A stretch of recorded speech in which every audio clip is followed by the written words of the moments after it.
Best invention of all time. It's got to be the hat, hasn't it? Yeah. I mean, before the hat, what people had to endure. That's very ladylike, Claudia. I enjoy that noise. She's just about to tan herself. Anything coming from the sky, generally, if you live on this planet for a while, anything comes from the sky is bad. It's rain, it's sun, it's wind. Sometimes it's like anvils, if you're in a cartoon. You need a special hat for that one. It's got to be the hat. What about cheese strings? Don't be so bloody childish. Not cheese strings. It's not cheese. We're talking sensible inventions. Yes. String and cheese, it's two things that we needed, but now we only need them in It one doesn't place. work. It doesn't work No. as string, I can No. tell you that. So if you try and wrap a parcel in that stuff, and it doesn't work as cheese, because it tastes like the rim of a car door. You know that sort of rubber. He's right. So it doesn't. It fails on both. What it has got is shiny packaging to attract children, who, as we know, are idiots. Could the best invention, Jimmy, perhaps be God? Or the potato ricer? What is a potato ricer? Oh, it's amazing. I've recently invested in a potato ricer. Incredible. It's the best mash you'll ever have in your entire life. And minimal effort, I mean... It really is. Just So bang. smooth. Sometimes I got mash, I don't want it. I wake up and I've accidentally made mash. It's so easy. OK, now I've got other contenders for brilliant inventions. I've got a 3D printer. Oh. This is like the new thing this year. Let me show you what we made. This is a genuine 3D print of John Richardson. You have a look at it inside, it's really good. Look at that. I'm not happy with it pointing at me like that. I'm starting to realise what it's like Can to we be get sat next to to me. John? Yeah, we can get him next to John, yeah, sure. Just careful with me. Christ. What a little wanker. Unbelievable. Why would anyone want that? A 3D printer, what's the purpose of it? Well, you could print anything. You could print... I mean, in America, they're printing guns. Put that on my head. Why not?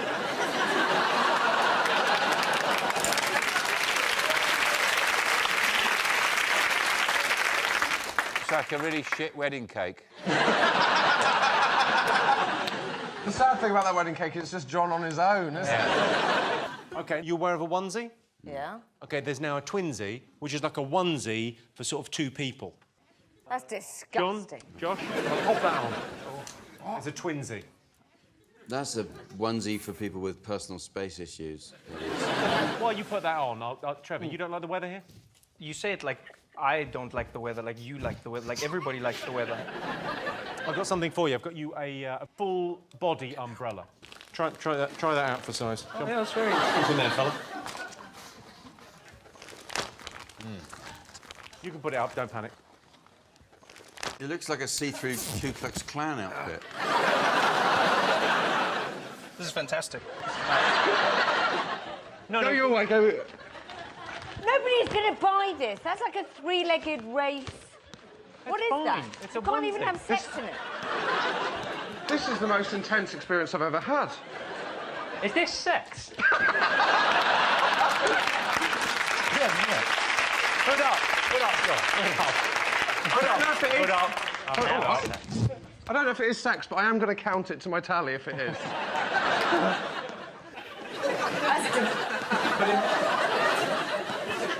I don't even have to walk like this. I can walk normally. Pop down your head. You always broke my foot. I got you this, Sean. It's a new invention. It's a tie that's got booze in it. Oh. It's a flask. It's a flask tie. If you're going to events, you can drink booze out of it. I bet they haven't put any in. Yeah, no, we put booze in. Don't panic. good. I insisted there was booze for you. Thank you. For the businessman with problems. So where's the booze? You bite it a bit and squeeze it. Oh, and Jack knows squeeze how it to into the teeth and suck. Not booze. Is it not booze? Yeah, fuckers. They're not giving the booze. I didn't even sip. It's cider, apparently. It's my kryptonite. But it won't work, will it? Because if you're just sitting at a meeting chatting around, why is your tie moving like that? Do you think anyone would be suspicious at the meeting if you started sucking?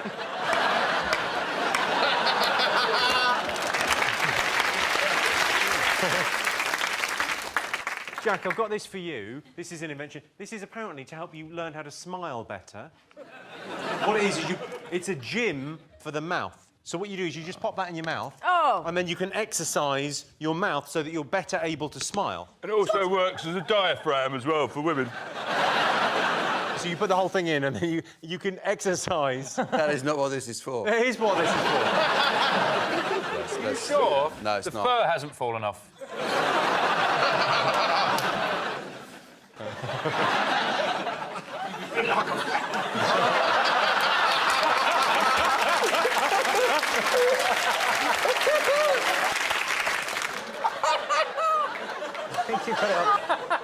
Oh. I feel like a blow-up doll. That's what I feel like.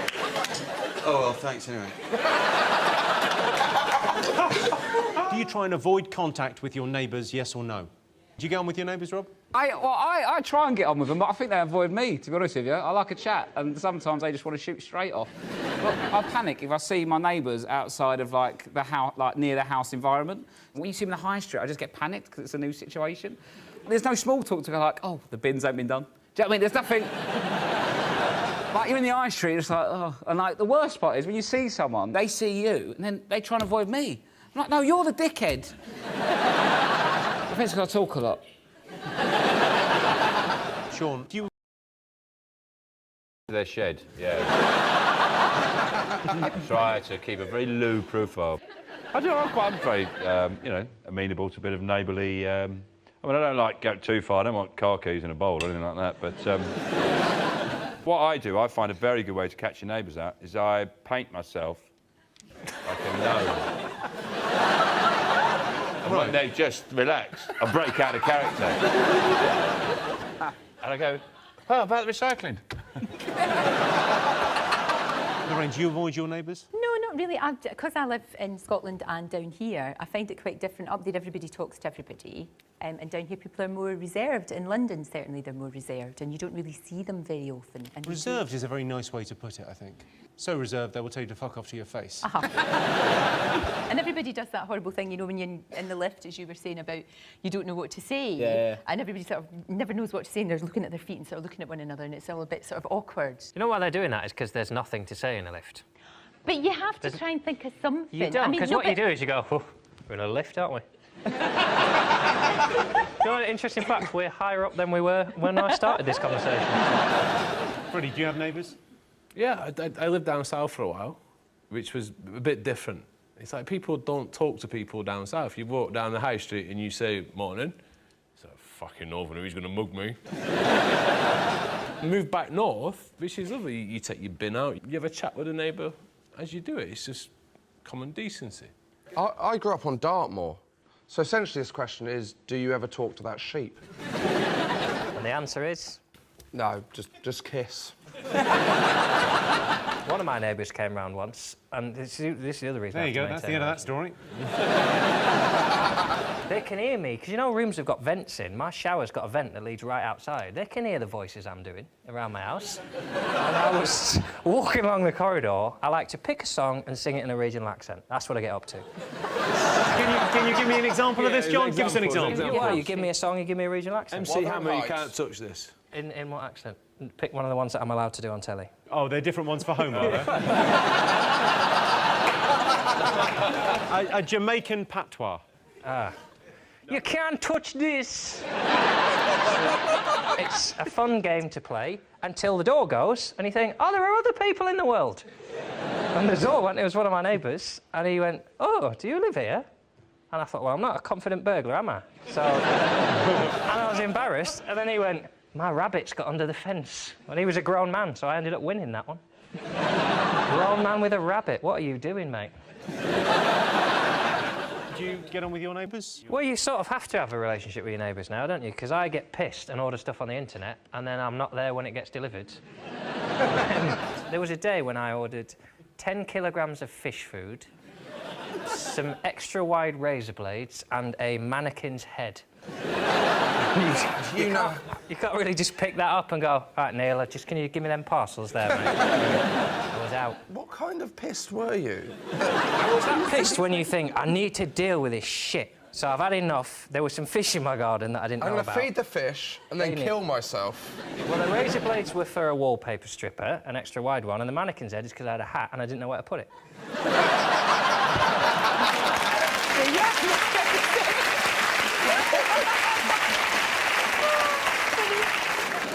Claudia, what do you think best invention? We all know that. Fake tan.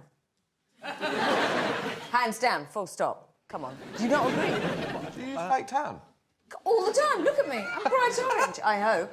I've seen like proper. You see, that's not. I've seen Oh, orange. yeah. Orange. Oh, here you are again, judging people on their skin. I'm not judging. I'm judging. I'm commenting. Like, jokes aside, Jimmy, I'd never seen these people before, and then you Where were see these them. people? They were in a limousine driving around in like in London somewhere, and then one of them was out the roof Is it screaming. an ambassador? Of somewhere orange. Maybe the Netherlands. Maybe it was the ambassador of the Netherlands. I don't know. Could have been the Oompa Loompas ambassador. That's judging, and that's not cool, Jimmy.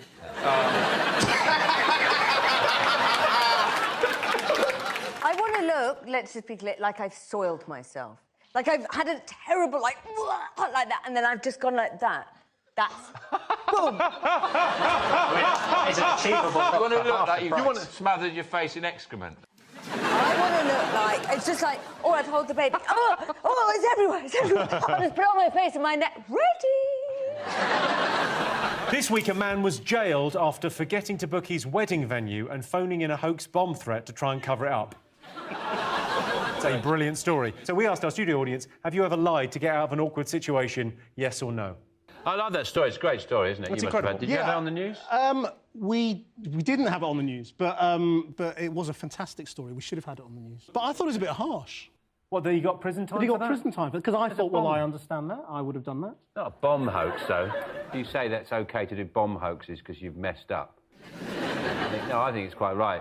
I personally think he's so stupid he won't even know where he is. He'll probably think it's just a really long, tedious honeymoon. What I like the idea of is that the ideas that he rejected. He had a list of ideas like Triffids, no, Vikings, ooh, lava from a volcano. He went bomb hoax. OK, I've got a question for you, Joe. If you were getting married, right, to a lovely lady... Hey? No. Bear with me on this. If you were getting married to a lovely lady and you've forgotten to book the venue, I can't imagine you not being very organised, but imagine a scenario where you've forgotten to book the venue, what would you do in that situation? Hire a sniper rifle. Hire one. Yeah. Not made of money. Sniper. And that's that bit of the yellow pages goes, sniper rifle hire. Oh, There's a gap in the market thinking about it. Or I would just say the venue's double booked.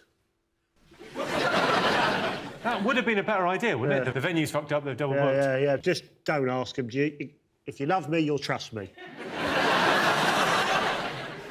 OK, have you ever lied to get out of an awkward situation? John? I'd love to answer that question, but my nan's... I've got to go and... You got a date with your nan? I've had plenty of times I wish I'd lied, where honesty is not the best policy, where you just don't want to see someone and you can't think of a lie quick enough. It's like, oh, do you fancy coming out for a drink? And you go, no. Shit. Yeah, you could have sugared that pill a little bit. OK, do you think our audience have ever lied to get out of an awkward situation? Yeah, everyone has. My dog farted recently, and to cover up the embarrassment, I said I'd shat myself.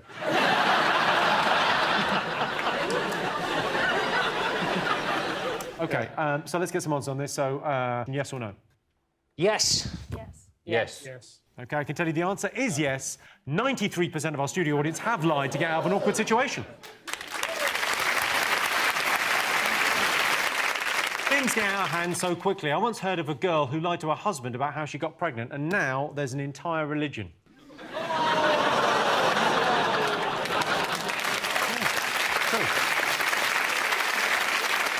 Currently, the UK has enough gas storage for only 21 days. OMG. It's apparently the biggest energy crisis for 6 years. 6 years ago, of course, when we had no power cuts.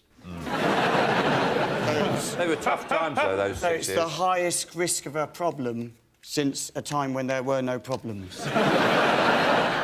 bit of speculating about what will the consequences be of an energy cut, apart from obviously switching Stephen Hawking off, which would be a terrible... I was out with Stephen on Monday, weirdly, at the Pride of Britain. He was at our table, and there was a point after about 2 hours of the awards, because it went on quite a while. It was quite a long award ceremony, where we had to take him and plug him in. He went, I'm running out of power, and we had to go and plug him in. Really? Yeah. I feel really bad now. I won't feel bad. That's fine. It's fine. I told him my Stephen Hawking joke. He rather liked it. Yeah. Well, he hadn't have much fucking choice, did he? Stuck there in a wheelchair, and you're telling him a joke. What can you do? Go, and he's been recharged. He can't get away. He's got to sit there and listen to you. Going, anyway, Stephen Hawking. He's going, studying power. Sorry, Stephen. Back to the blackouts. John, how do you think you would cope in a blackout? Well, interestingly, I've been watching... there's a programme on Channel 5 at the moment called Under the Dome, which is about a city that gets trapped under a dome, and they've run out of power, and there's riots and looting and murders, and that would be my concern. If we had a power cut, I wouldn't be able to watch that anymore.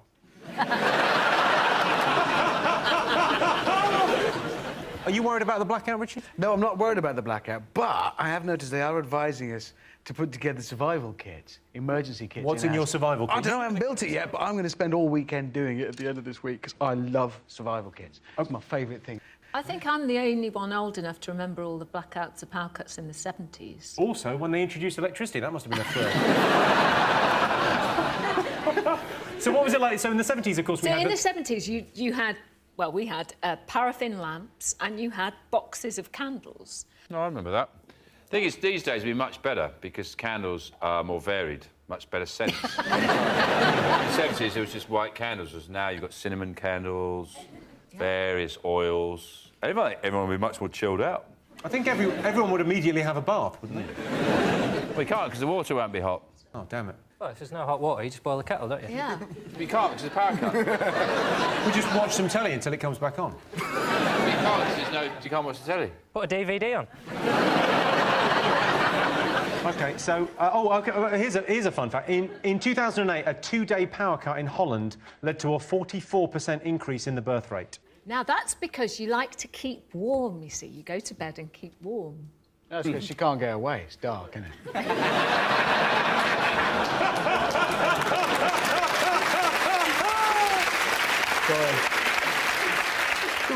Well, what would you do in a power cut? Well, I think the solution to all this is Snickers. Should we just leave it there, or...? Yeah, should we agree? I think we're all agreed. Snickers. Well, Snickers, it's got high energy, hasn't it? A lot of energy in Snickers. Yeah, a lot of oil. Build a power station and burn Snickers. Immediately, massive amounts of energy. Snickers can give us everything we need. There's no need for power. That's our new Minister for Energy. You spin the wheel, you see what happens. Yeah. John's team, what do you think the nation have been talking about this week? What about the Tesco? Tesco have got new technology that means they can scan your face and tell you what you want to buy when you're in a garage. I'm not sure. Is that a good idea? I mean... I could do that. Petrol. So Tesco's are rolling out new advertising screens in 450 of their petrol stations. They use hidden cameras to scan people's faces to determine their age bracket and if they're male or female, and then they can sort of market products to them. So how do they tell you what they think you should buy? Do they whisper it? Do they come up to you and go, I think you need some crisps? I think they would look at you, Sean, and go, I think moisturiser, maybe, you know. Prunes. Fly spray. They've had this technology in toilets for years, though. I go into a garage, and when I get in the cubicle, it tells me exactly what they think I'd like to do to someone and who I can call.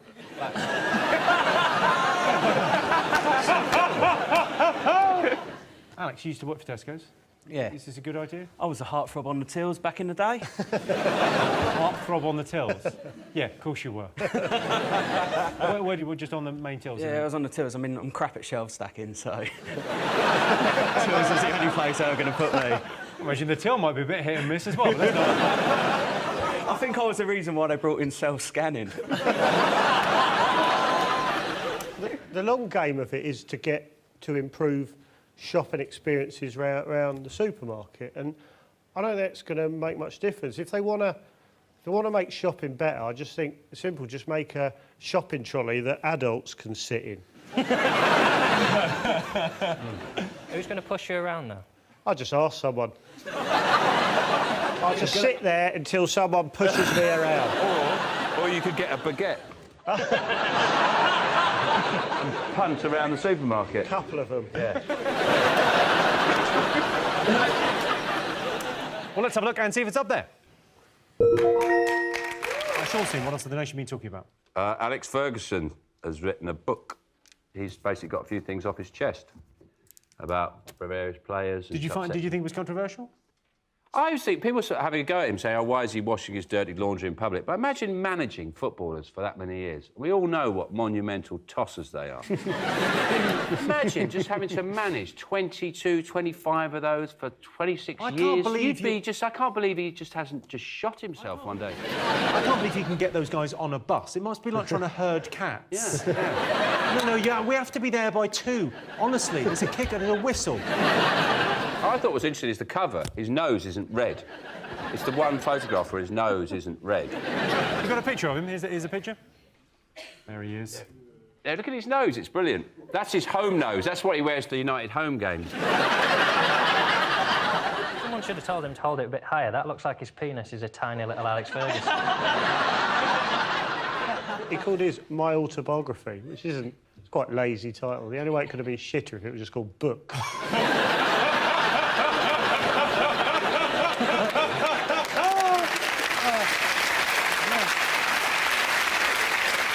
The most disgusting line in his book was the revelation that the hardest part of Roy Keane's body is his tongue. I don't want to know how he found that out, but what a disgusting image that is. That's a man who's broken legs. What can he do with his tongue? My God. He can break hearts. I was a bit gutted it came out this week, if I'm honest, because I released my autobiography this week as well. Is it out this week? Yeah, it's called Sex Panther.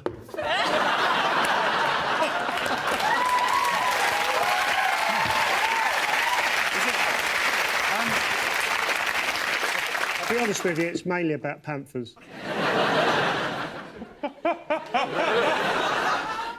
Yeah, it's mainly some great pictures in there. Yeah, yeah. There's a couple with my top on.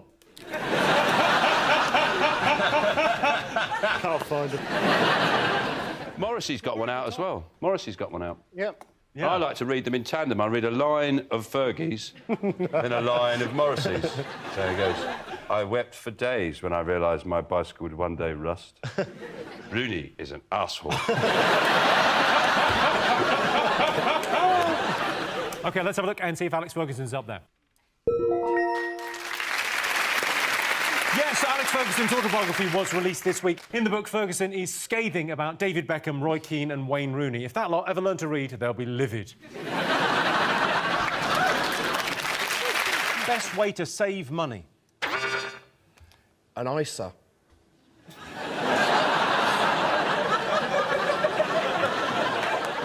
Die. Cheap, thrifty, innit?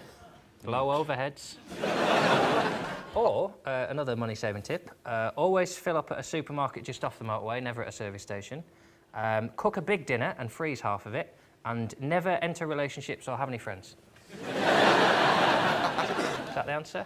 Well, it's a depressing glimpse into your life. What about getting a dead beastie? A dead beastie? Dead beastie in your hand, right. And then going out for a meal, and then putting the dead beastie in the meal and then going, eek! Like that, and then they give you the free dinner. Does that work in Dundee? I imagine if they find a wee beastie, they just go, protein. What do you class as a beastie? Well, a wee animal or something, or a half a worm, or... Half a worm? What are you doing with the other half? Save that for next week. Don't get carried away. Don't put a fox in a spaghetti. Yeah. There's a fox in my spaghetti. This is unacceptable. Freddie, you ever saved money? Yeah, shop at Giacomo.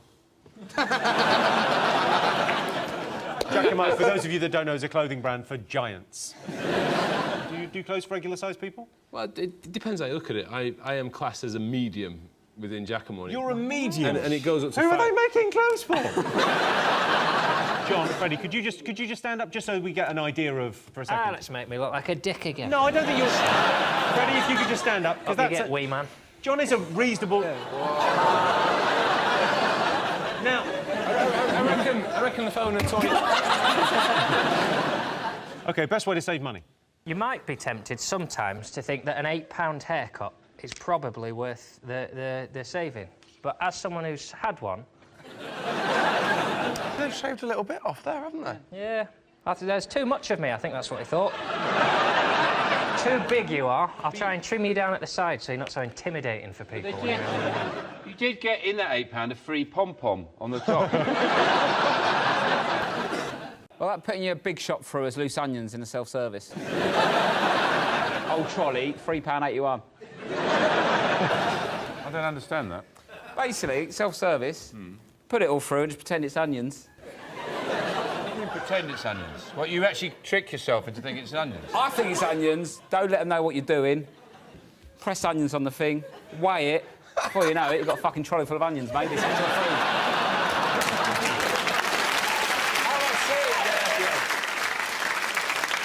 Most people admit they're easily influenced by advertising. True or false?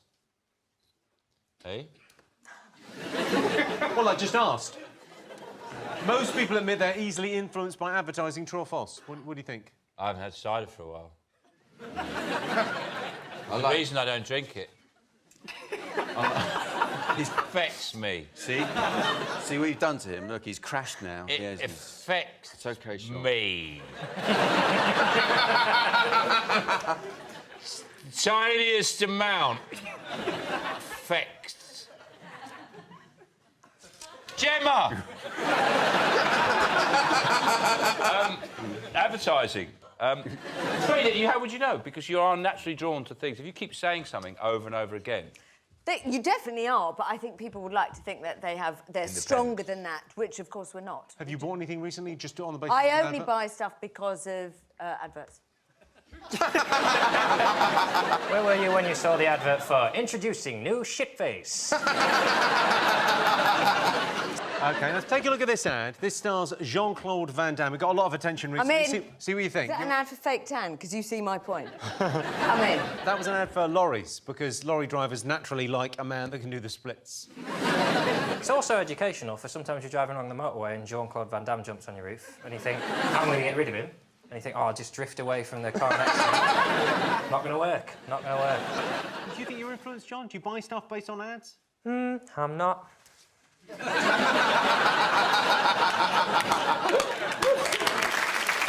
Oh, great. I've had enough of advertisers using, like... I mean, sell your thing with the thing it's good at. Like the Jean-Claude Van Damme thing, they're saying it drives straight. You know, advertisers advertise something by just things that are nice. That bloody car advert with the wrap on it. And the guy's just going, oh, sometimes it rains and then you have chips. And then they go, oh, do you want a fucking car? Because chips are nice, aren't they, on the beach? McDonald's do it as well. Like, oh, if you're a new family, McDonald's will keep you together, won't it? McDonald's is weird. It's weird though, because I did a casting for them. They had a description for the ad. They said, we're looking for people to come do this McDonald's ad, come for the McDonald's. And then they described, oh, we're looking for funky, young, mixed people, groups of people that look like they're cool. And then they literally wrote at the bottom, people who are generally in shape, please not people that look like they eat McDonald's. OK, well, making adverts isn't easy. Have a look at this. The line is baked in a buttery, flaky crust. Baked on a buttery crust. It's close.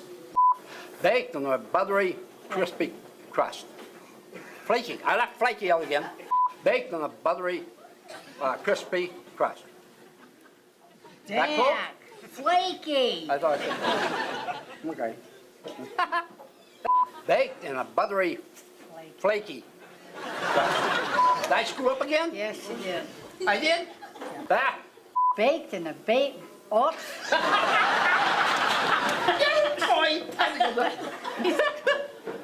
Baked in a buttery, crispy flake.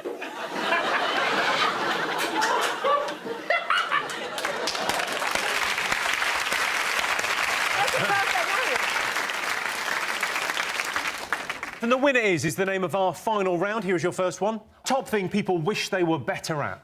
Is it first aid? Because I always think, I wish I was better at first aid. Because the amount of times I'm in situations where there's somebody says, does anyone here know first aid? And I can't help myself. I always go, yeah. And then I'm working on them. I'm thinking, oh, I should be better. I wish I was better at this. I shouldn't really have put myself forward. No, I don't know what's the matter. It's just not working, this. That's literally the worst thing you could do to a twisted ankle. Yeah. I wish I was better at shopping.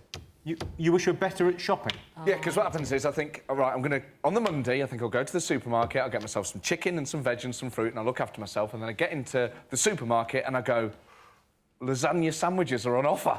And I'll buy... I remember one week I had sandwiches for breakfast, dinner and tea for 3 days because they were all on offer. And I just bought a bag full of sandwiches. And the first day I thought, this is amazing. And the second day I thought, this is still amazing. By day 3, I felt bad.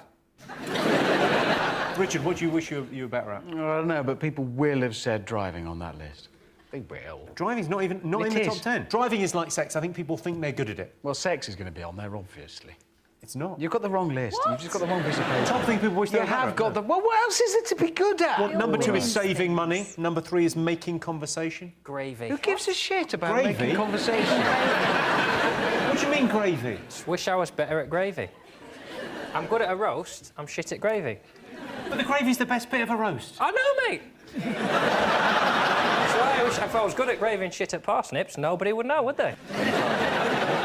Handshakes. I'm shit at handshakes. Or I catch them at the wrong angle. It's a bit weak. I need a What were handshake. you hoping for? Look at him. He's wearing a mustard cardigan. I need a handshake that is non-threatening but says to a plumber, yeah, I could do this myself, mate, but I ain't got the time. And I've got a handshake that says, it's broken!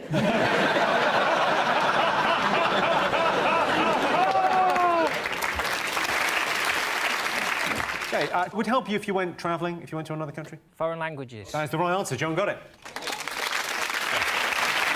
Yes, the top thing people wish they were better at is speaking foreign languages. We had a really great French teacher at my school, but in the end I failed the oral. Apparently I didn't cup les balls properly. OK, worst thing about living alone? Very much your specialist area we've hit here. Well, I liked it. It's just the sympathy is the worst thing. People say, you all right living on your own? Yeah. Have you not got any mates? Yeah, because I don't live with them. But no, I loved it.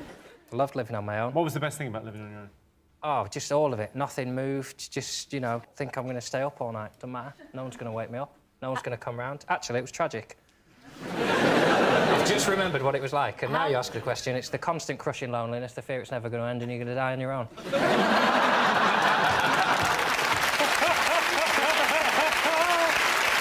You live on your own now, John? No, I've got a girlfriend. Oh, have you? Yeah, I live with her. That's nice. Yeah.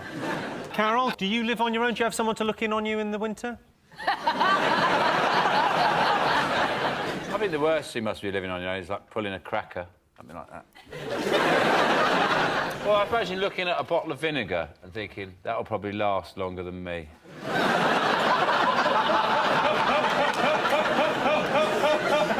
Or if you have a thing of Marmite and you don't even like Marmite.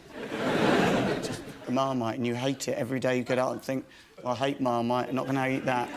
If you've got 2 people, you'd say, one person says, oh, I love Marmite. Oh, don't talk to me about your Marmite.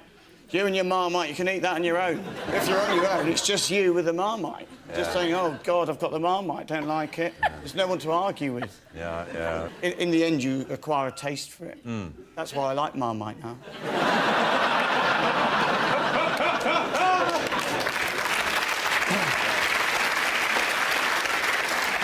I reckon one of the worst things about living alone must be you've only got your own clothes to wear. There's not another like bank of clothes to dip into.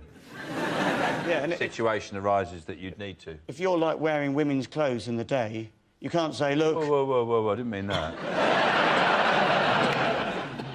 Whoa. If you wouldn't wear women's clothes on in the day. Well, not on television, I don't say that. But you could, and you just say, oh, look, it's part of a loving, heterosexual relationship. It's just something I like doing when my wife's out, sort of thing. Who told you that?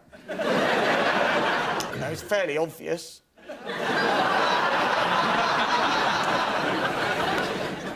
So, worst thing about living on your own? Is it the worst thing about living on your own is nobody to talk to? It's the right answer.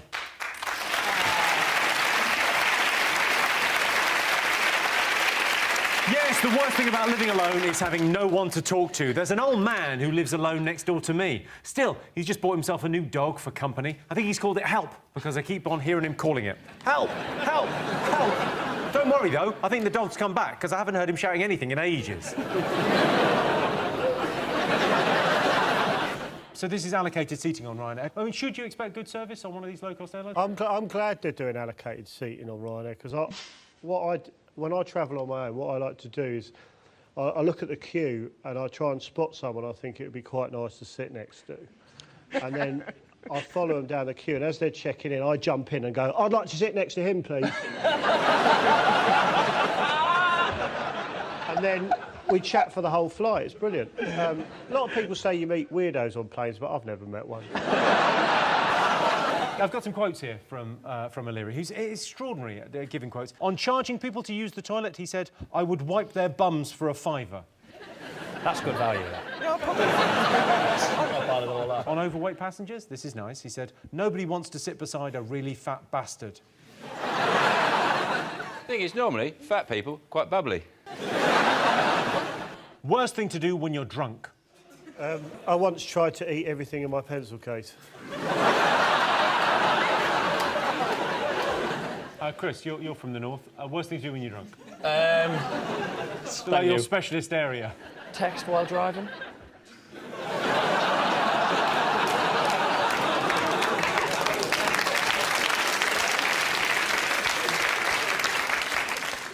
Deny it, in my experience.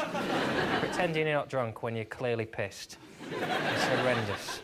I've had times when I can't even say the words I'm not drunk and still sworn blind. Oh, you know, the fact you would even accuse me.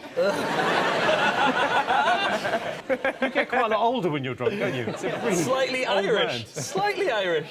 It's called acting. And I am shit at it.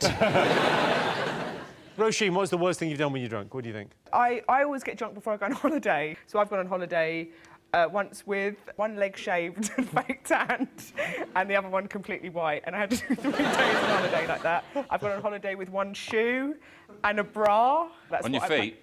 No, that's what I had in a suitcase, but there was 2 suitcases, and I was so drunk that I took the suitcase, it was empty, and it had a bra. It wasn't even a clean bra, it was a bra from another holiday. OK, worst thing to do when you're drunk? I like to go to Battersea Dogs Home, see how many dogs they'll let me have. Come on, I can take... I've got a wheelbarrow. Just put him in the wheelbarrow. I'll look after him. Don't worry. I'm fine, I'm brilliant with dogs. See if I can get about 30 dogs.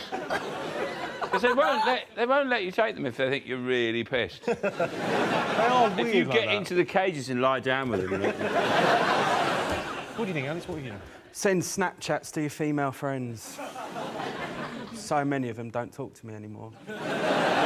What's he talking about? What's a Snapchat? It's like... Oh, Grandad's woken up. Do it again, I'll do it again. Oh, this was Snapchat. Go on, what Snapchats have you It's sent? like a little app on your phone, and you send a picture to someone quickly, and then it automatically deletes after 5 seconds, or how many seconds you want it to. Why does that exist? It's so people can send each other photos, and then they know that they're gone. They can't. The other person can't save them. I don't understand. Right. I genuinely don't understand. People send each other dirty photos and then they can't show their mates. It's flashing, then. So it's basically flashing. What they've done is... It's someone that you know. How well would you know someone before you did that? Oh, not at all for me, but, you know. I can't just do that to your dentist or something. You can if you should take. Or just a plumber you used once and you kept his number. Send him a picture of your knob, and then you go. If I'm sending a plumber a picture of my willy, I want him to have it forever. Oh, Go on, Claudia. a fancy car. There's something wrong with a man who has to drive a nice car. I won't get in it. I won't sleep with them. I won't talk to them. I will just immediately close the door and say bye-bye. What would be your ideal vehicle of choice? Would it be like a minicab? No, I'd like a very old, dilapidated car, perhaps that you would have to get into from the back. Nothing would work. Man, he's wearing a fisherman's sweater. Maybe he's got some paint on his hands, because actually he's an artist as well as a fisherman. His hair's like that. He's singing to Duran Duran. You'd get it. Well, yeah, I mean, I'd fuck him as well. This is your fantasy. This is... What does your husband drive? I don't know. I don't let him out the house. The biggest turn-off on a date. What do you think, Sean? Well, I made a big mistake once when I was at a bar with this woman, and I thought it was quite cool. I said 2 glasses of champagne, and then I remembered. I said, oh, and a saucer of milk for my rat. And that put her right off. Jack, what do you think? Worst thing on a date? One of the worst things, and I've done this, is I met a girl many, many years ago for a drink in the bar on a first date, and what you mustn't do ever is start a small fire in their hair. I was lighting a cigarette, and you know how a little tiny bit of the match can come off sometimes? Flicked up, and it landed in her hair as she was looking that way, and it went tss like that, and there was some smoke coming from the back of her head, and she said, "Can you smell burning?" And I had to say, "No, I can't." Biggest turn-off I've been on a date is M4 Junction 15. Sweeps down and back up. You don't really... It just looks that big, but because you're going uphill, you get to the lights and you get a lovely view of Swindon there. And there's a drive-through Costa on the left. Lucky girl. What do you think, Josh? You strike me as quite a ladies' man. No, I'm not good. I went on a date that was so bad. At one point, we were struggling for conversation so much, she got out her phone and started choosing a new ringtone. How old was she? About 11? What did she choose? Like, "Don't you wish your girlfriend was hot like me," or something? It was the funeral march that she chose. No, she just chose, you know, the traditional ring ring. She wasn't right for you, Josh. She wasn't right for you. I can smell a bitch like that a mile. Christy should have had a little bit of cider on the old lip. I had another bad incident when I was meeting a girl, and I was meeting her outside the pub, and I thought I was quite tired. And when I'm quite tired, I think if I do a few stretches, it'll wake me up. Right. I didn't see her coming, so as she was walking down the street, it looked like I was limbering up. What were you doing? What kind of move? Show us the move. Well, so you start with something simple, but it was a long... I didn't realise it was a long street, so it would have started like that. Yeah, sure. It got quite pelvic by the end. So there was kind of that one, and then kind of... Waiting for a girl. Waiting for a girl just working on those hamstrings. Yeah. You don't want to pull one of those at a vital moment later. Yeah, it was a disaster. Yeah. This whole thing's really brought up some bad memories for me. I've never felt so good. Christian, would you rather human interaction, Christian, or...? It depends what kind of mood I'm in. Generally, if the machine worked, I'd rather have a machine in a shop, but the machines don't work. It's like when you go to Heathrow, they've got the machine immigration thing, so that you can avoid the large queue, and then you queue up for the machine, and you put your passport on the machine, and the machine says, "Go and talk to a person." It doesn't work. So if the machines worked, fantastic, but they don't. I think they do. I'd rather have a machine, because sometimes I'm buying stuff I do not want to have a conversation about. Let me just look at your basket and you go, "Well, we're not getting through this without a little quiz, are we?" What's the worst combo of items you've had to buy at a supermarket? It's more the reason I'm buying it. Once I had a dream about a cake. I had a dream about a cake. Our very own Martin Luther. A set, yeah, I have a dream today. It's a set rhubarb and custard flan. It was rhubarb and custard, but the rhubarb had been cooked in rose water, so it had a slight Turkish delight flavour. It was set round the thing, and the custard set on top round a pastry. I wanted to bake it that afternoon. I didn't want to have to explain why a 25-year-old man was buying rose water and not booze. I should have been buying a 4-pack of lager and a DVD. I was buying rose water and rhubarb. I didn't want what I got, which was a cashier going, "Oh, what you doing with this, then?" Because you look mental if you go, "I dreamed of a cake." I'm genuinely intrigued now as to how that turned out. All I know is, you know, you said earlier you'd like to see an early round of Bake Off where they see the nutters.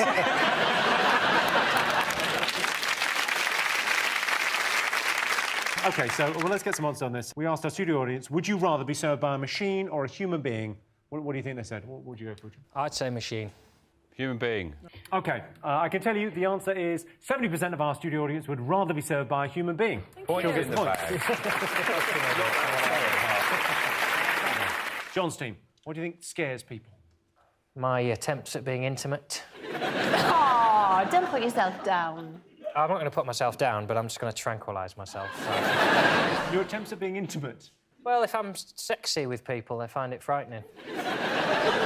Could you just give me a demo and I'll tell you whether I think it's frightening? Give us a little demo. Yeah, Alex is right there. Give her a demo. I don't mind. Go on.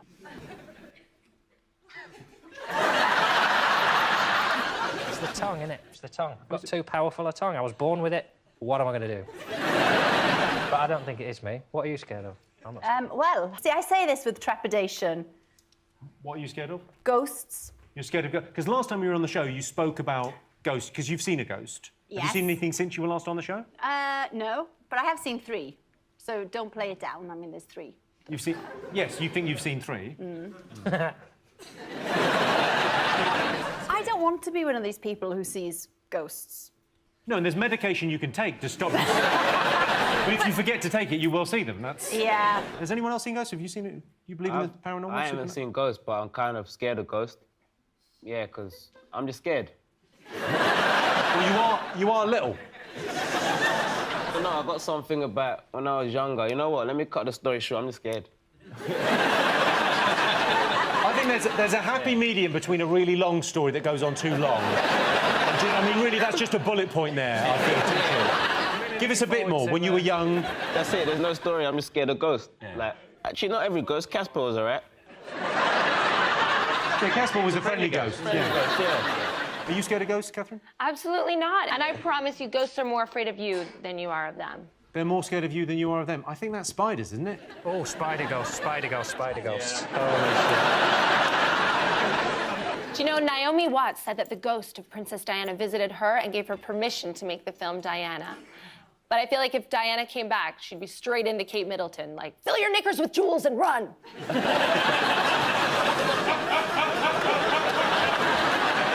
She should have that on a crest. Sean, were you scared of ghosts? You seem like a very level-headed man, but... No, I'm not. But what's the point? Yeah. But no, obviously there's no such thing as ghosts. Whoa. I tempt all the ghosts, all the demons, all the spirits, all the dark forces of the underworld. I tempt you now. Do your worst. Visit on me the 7 circles of hell. Visit me with your... Do you mind doing this when we're not here? Tunchi is scared. He's been through this. I think it's a bit much asking for a ghost, Sean, to appear on a TV show. There's certain scenarios in which you tend not to get a lot of ghosts. You know, you don't tend to get ghosts, say, on Argos. You never heard, the blue pens were all just flying. A number came up and I went to get the electric blanket and it wasn't ready yet. I hope there are ghosts. There are. Well, all right then. Good news for you, Jim. I would like to come back as a ghost. No, you wouldn't. You and I are having troubles. You would be. He'd be the most mundane ghost ever. Well, that surface could get slippy. Better dry it. No, you'd be a friendly cardigan wearing. I was going to be, but I think I know someone who's getting haunted. Well, I can tell you, ghosts are not one of the scariest things. But if you see a ghost, there are 3 things you must do immediately. Number 1, put down that drink. 2, turn the lights on. And 3, stop making things up.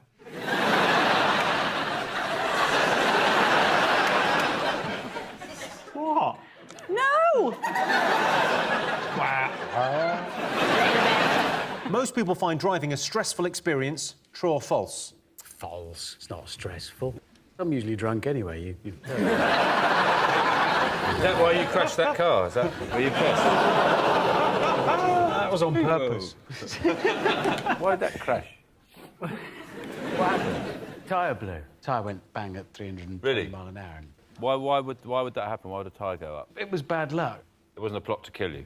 I hadn't thought of it like that until now. No, it was a tyre blew, but it happens to... Well, I'd just like to say thank you for all the jokes we got out of it. That's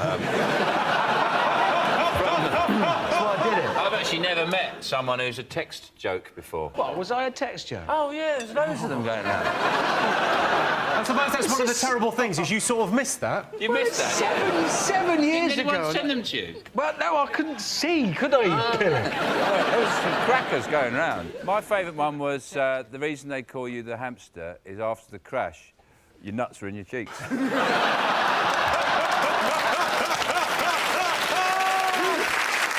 That's not bad, you know. Why have I been protected from all of these? My wife's never told me any of a these. lot of people have social skills, so they wouldn't have mentioned it. But Sean is a different kind of man, and he tackles it head on. John, do you get stressed driving?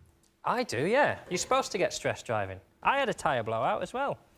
I mean, it was less dramatic than yours, I'll give it that. Mine was 70 miles an hour in a Ford Fiesta on the M5 at Strensham Services, and it did not make the news. And there were no Do people text tweet jokes. things about that? No, Hashtag no. bored. It's frightening, though, isn't it? I mean, I was sort of brethren on that tyre blowout. How fast were you going? I was going 320 miles an hour. Yeah, I was doing about that. But Just under. Just shade under. Just watch the speed limit. Well, it was 70. I was doing that. I was doing that. Maybe just a little bit more, because I'm a renegade. I might have been doing 72. Maybe I wanted to get home and have a glass of port. Who gives a shit?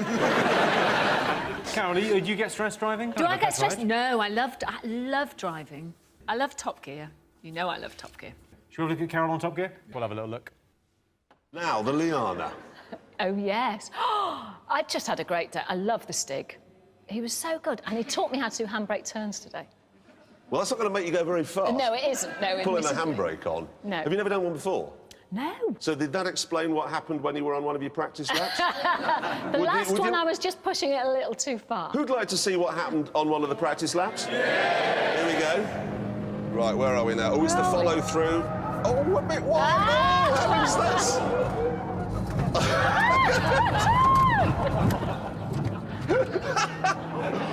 Oh. That was my last lap. That was quite close. Oh, this is great. This one's great.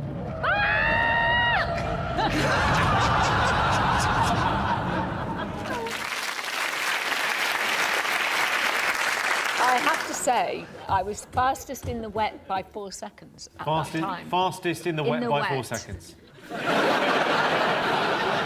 I forgot to issue Carol with the list of words you cannot say to Jimmy.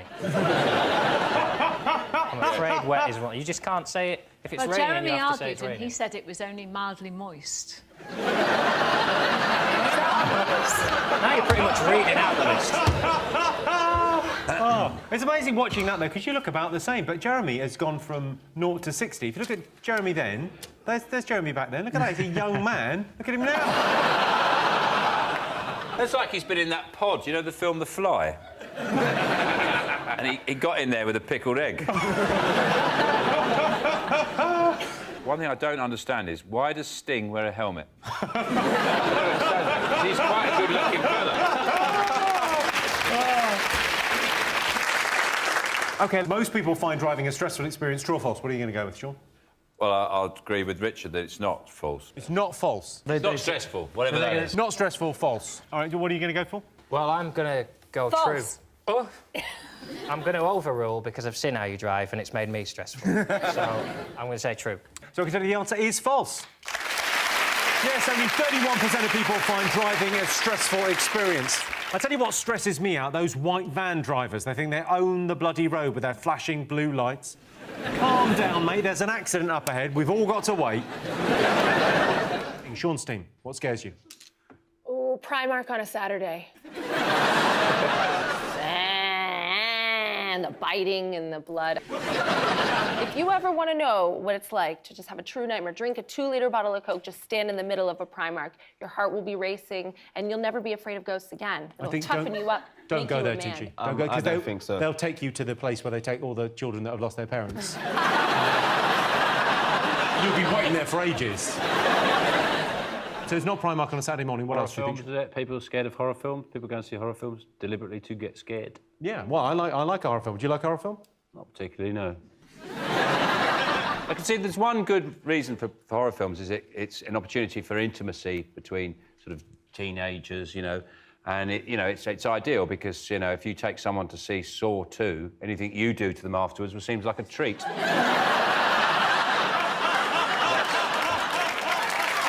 That's one reason for it. Stingy, do you watch horror films? Not really, you know. No, I don't watch. Not your thing?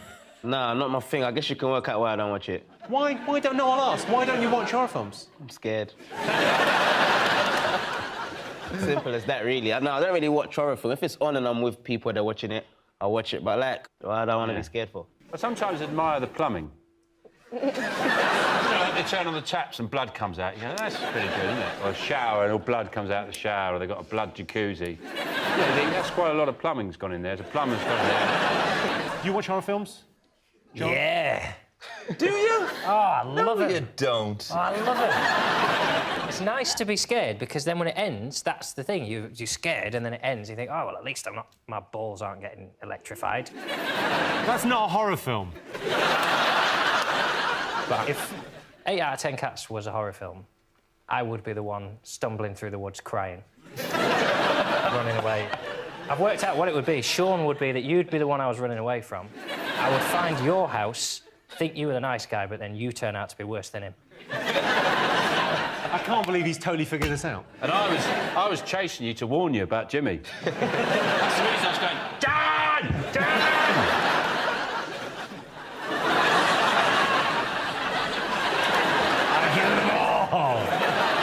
OK, Alex, do you watch horror films? No, because 2 have put me off. Which 2? The first one would be Candyman. Candyman's amazing. But the other one, when I was really, really young, I watched this film about these kids. They were out on a boat on a lake, and then one by one they'd disappear, and you wouldn't see them. And the song was, dance, dance, forever, na, na, na, na, na, na, na, na, na. Can't listen to that anymore. The Harvest Festival's tough for you, isn't it? You sure it wasn't just Riverdance? They were just disappearing off the side of the stage. But it was horrible. So they're on a boat and then they, fall off? Well, I don't know. They just disappear. Jaws. I mean, I was about 8. Yeah, Jaws is... It wasn't Jaws, because there was no bloody shark. If it's a lake, it's a coarse water version of Jaws.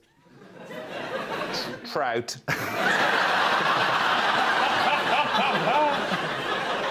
OK, let's have a look and see if it's up there. Yes, horror movies. I often watch horror films hiding behind the sofa, so my neighbours don't know I'm there. When I'm skint, the first thing to go is space exploration. I'll cut it out. The whole thing with the mission is to tell whether there's methane in the atmosphere. So basically, they spent 45 million to see if Mars smells of shit.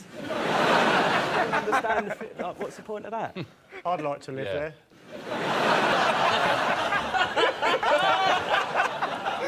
Joe, over to you. I'd like to be the first person to live there. It'd be brilliant, because you'd probably get a house with quite a big garden. Big enough for a trampoline. I don't think you need a trampoline there. I think it's bouncy. Oh, that's why I want one, mate. Go well, I'd run a small business. I'd start a pub. And I'd call it the Mars Bar.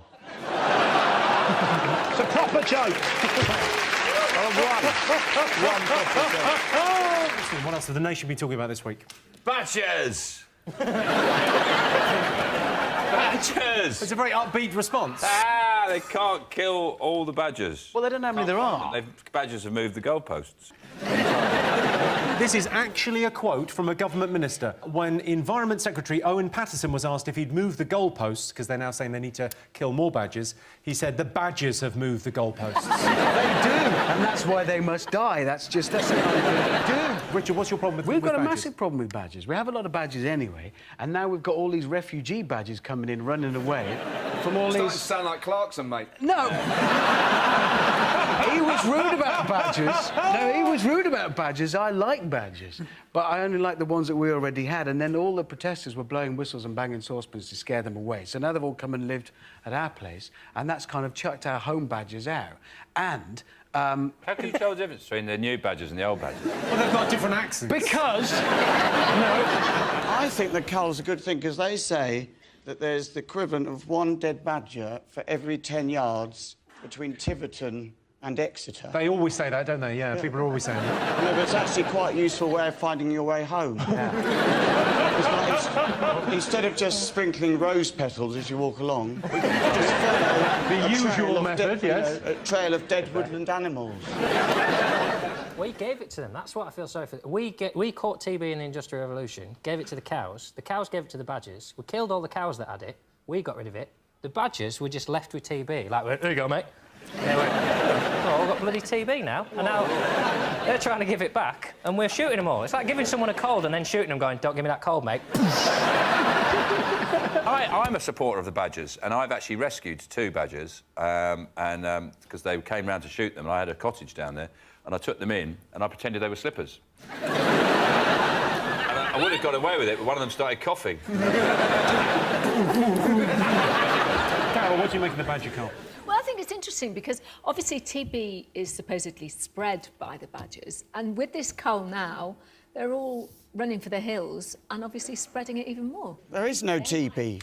The whole thing is just the Countryside Alliance. It gives them an excuse to shoot something that's slightly black.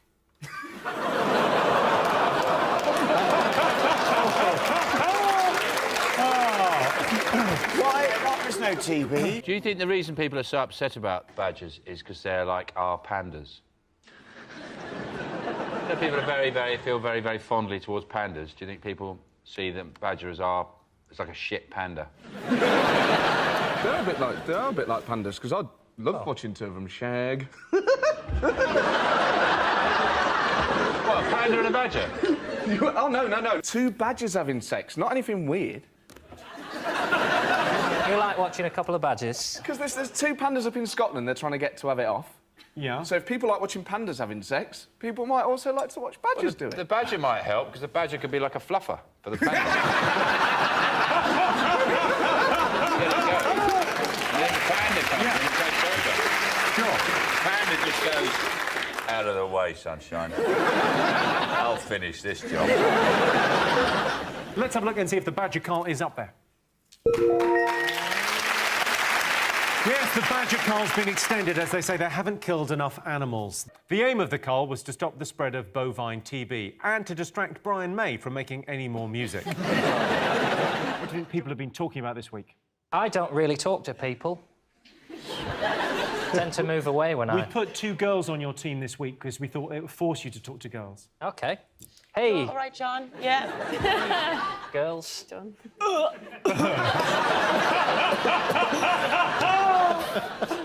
What about Tesco saying that we're throwing away, is it 2/3 of our food that we buy? phenomenal. So much wasted food. Yeah, well, specifically, it's the bagged salad. They reckon 2/3 of it goes in the bin. Tess, do you waste any food? Well, I try not to, but yeah, hands up, I'm guilty of occasionally throwing away a bag of salad that's gone past its sell-by date. You've got kids, give it to them. Well, I do. Whatever you and Vernon don't have, throw to them. I do. And if it's not them, it's the dog. But occasionally you do find yourself throwing stuff away, don't you? The thing is the labelling, isn't it? Because they say bag salad, mixed leaves, but actually that's not accurate, is it? It should be mixed leaves stroke compost. That's what it is. You're basically buying a bag of compost. Because sometimes, you know, it's gone off by the time you got it home. I go through red lights just to get the food home so I can eat it. Have a picnic in the car park. I think there's a smell test where we all believe the best before date, just give it a sniff. If you're not sick in your mouth, it's fine. Yeah. It seems like a lot of waste, 2/3 of everything you eat. But I thought about it, it's true, because I've got an example of, like, if I'm eating a packet of 3 Scotch eggs, I'll eat one and throw the other 2 at cyclists.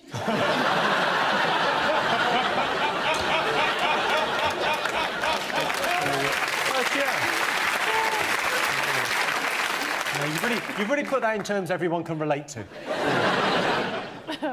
I waste so little. I went on holiday and took some Nurofen, because you can never be too prepared on a holiday, can you? No, John. And when I got back, I saw that one of the Nurofen had popped out of the little metal thing they're in, and I didn't want to waste it, so I ate it.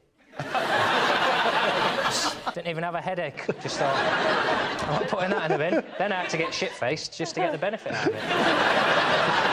I hate food waste. I think it's the worst thing in the world. I'd eat things off the floor just to make sure there's no waste. I also hate mice. And one time, my flatmate, to catch a mice for me while I was asleep, left some peanut butter by the toaster with rat poison on it and a spoon. And I came downstairs the next morning and was like, oh, waste not, want not, I had to go to hospital and get my stomach pumped. It shows how much I hate food waste and also how easy I'd be to trap. But it's...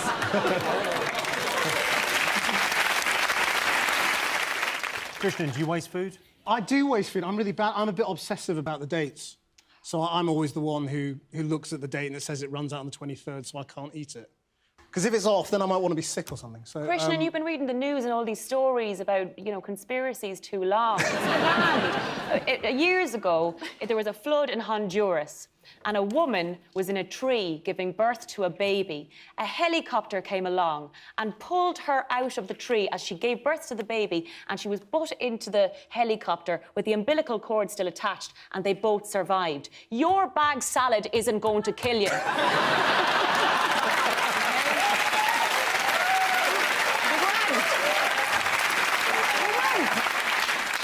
I feel that story might have been a sledgehammer to crack a nut there, really. There was a helicopter and a flood in Honduras to get him to eat some salad. A bad bag of salad might make you rush the news, mightn't it? Well, I've got a weak stomach, and reading the news on a weak stomach is not good. No. My sister once had to throw up. She's a newsreader as well, and she had to throw up in between the stories. So she would do an intro and then go... and then carried on, you know. Was it a particularly gory story? There was nobody to relieve her. Madonna has a new video out where she tries to be sexy. Sean, do you read the best before dates? Do you adhere to them? No, no. I've got pesto in my fridge that Assad wouldn't fire at insurgents.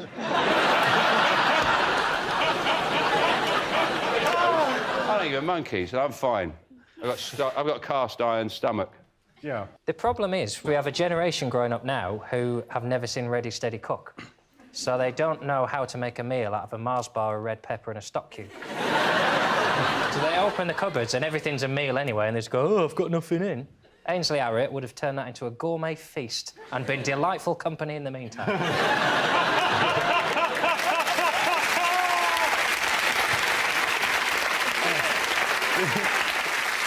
OK, let's have a look and see what's up there.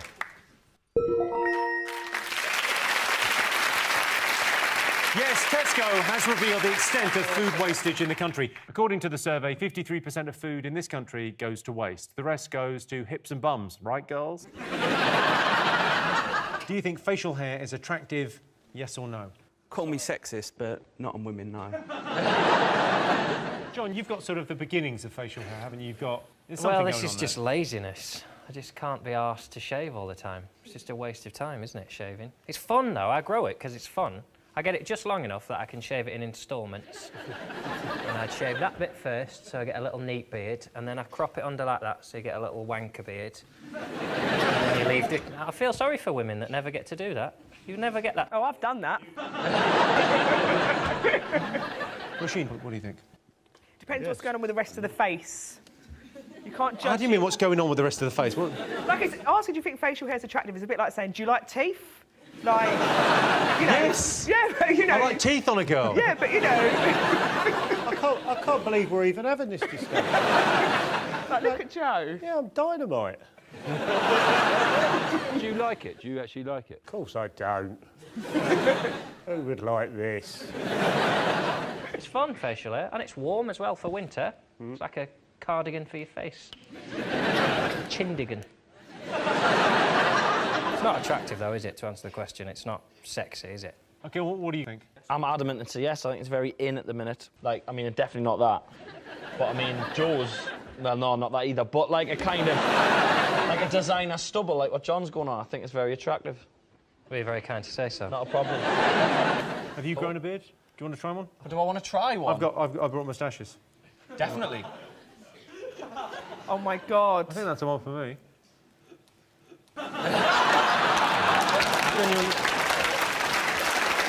I sort of feel I could run quite a good regional, like a regional department store. Yeah. Welcome. Sean, any interest in a moustache? You're more than welcome. You just had a bloke off the Pringles. I could sell Pringles, couldn't I? What would you care for? You've got a buffet of moustaches I there. do, of course I do. Would you like one, Roisin? Yes, please. Of course you would. Hang on. Here you go. This will look terrific on you, because I think for the blonde colouring. Thank you. No problem at all. Happy to help. There's no point, Joe. Some games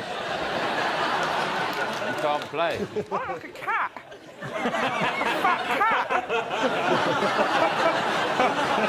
You really do look like a cat. Leave it on. I like it. It's. Leave it on for a second. I'm loving it. Did you It's not unattractive, but you do. I look better. I like that. Yes, I am a murderer. It's not my fault. In terms of attraction, though, I mean, that's pretty sexy, right? Sean? I feel like I'm in a strange nightclub and I go, oh, they like it. I'm going to give one to. Should we give one to? Should we give John a proper moustache? It'd be lovely for him to try, wouldn't it? Moustache, how very dare you. Fill your boots there. You bounder, you cad. Well, I very much like it on you, actually. You've awakened something dark within my sexuality. Thank you. John looks like a magician. Is that supposed to be like this? It really hurts. That's a really good look for you, trust me. I'm like forgetting things. It's nipping that hard. You look like a rival cat. You look like you've got whiskers on. I'll go on for you, Joe. You can just see what you'd look like with a beard.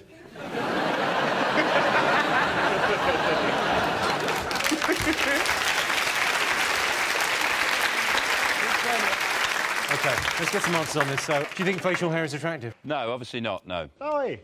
Yes, sorry, yes, I mean, yes. What was I thinking? I wasn't thinking. I've nearly kissed two girls. What do you guys think? I think facial hair is not attractive. So you say no, you're saying yes? I can tell you the answer is yes. 64% of our audience think facial hair is attractive.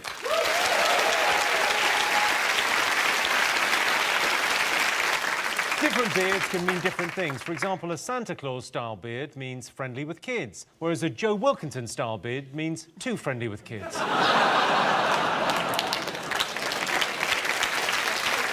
OK, fingers on buzzers, one more thing to get. What was the other big story this year? What do you think, Sean?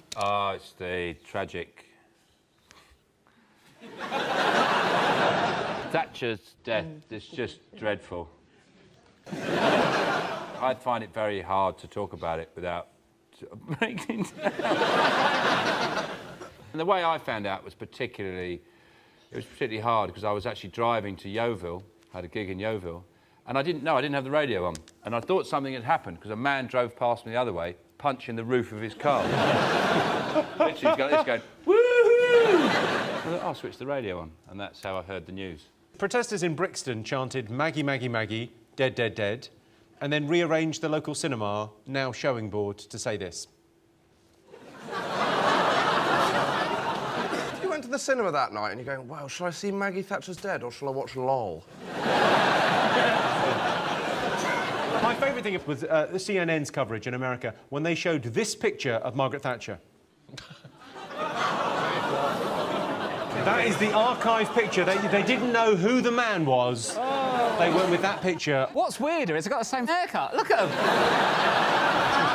How does that work? How are you having your hair, Jim? Thatcher's coming to town. Lorraine, what did you think of Margaret Thatcher? Feminist icon? What do you think? First female Prime I Minister? don't think she did very much for women. I think she could have done a lot more for women when she was in power, and she didn't. She wasn't a woman's woman, shall we say. So, no, I don't think she was a feminist icon at all. I think you have to admire her achievements. Through whilst... gritted teeth. Kind of, yes. I don't think she was a person's woman. I always say, I mean, when it happened, you know, there were people who had parties. I mean, I didn't have a party. I mean, it was drinks, nibbles, a few friends. You wouldn't call it a party. I just feel a lot of tribute that should have been made. They should have done a really fitting tribute, which is when they cremated her, they ran out of coal. Also, they brought her up on a gun carriage. They always have these gun carriages. Once, just once, you're going, fire her into the church. That would be amazing, wouldn't it? What a waste of a gun carriage. But she lived in the Ritz. Who lives in the Ritz? What a ridiculous place to live. Lots of us. Someone who doesn't want to pay council tax. Yeah.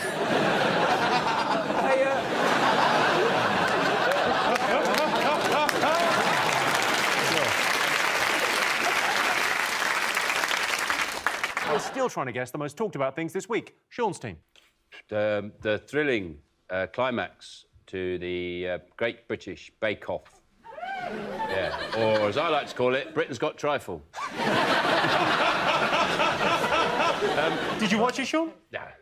I don't watch it out of any kind of, I don't have a problem with it, any issue with it. Just didn't happen to watch it. I was a bit disappointed by the winning pie. It was just a pie.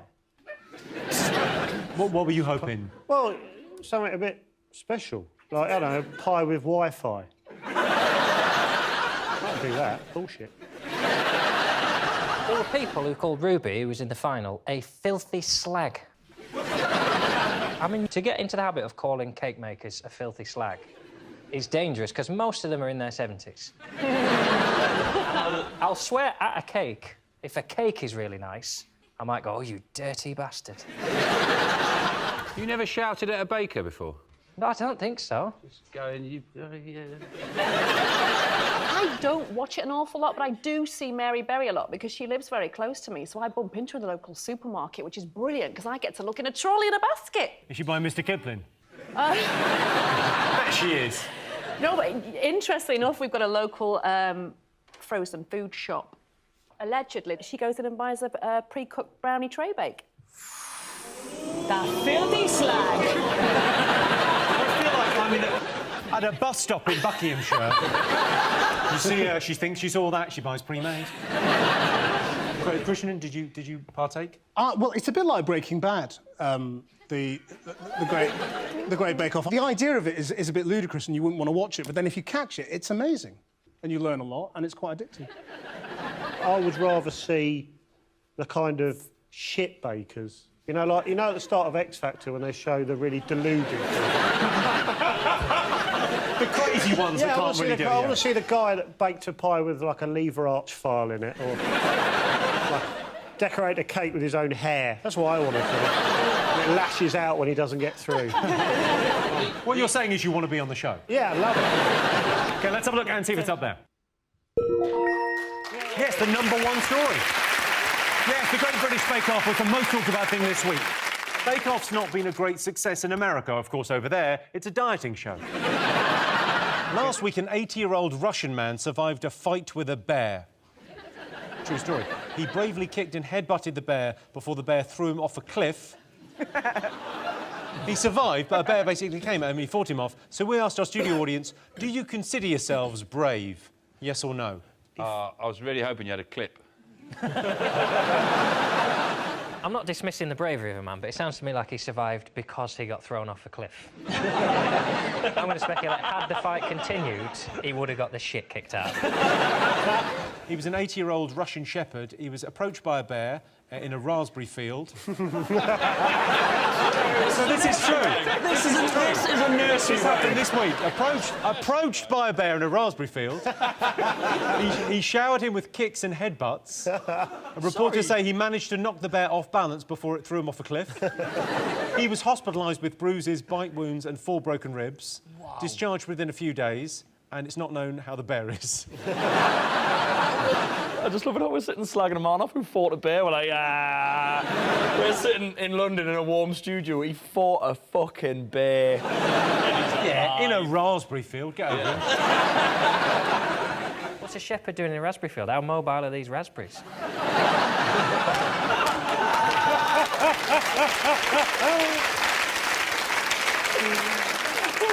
Well, I like the line, he was approached by the bear. I can imagine, if you're the shepherd, a bear goes, excuse me. The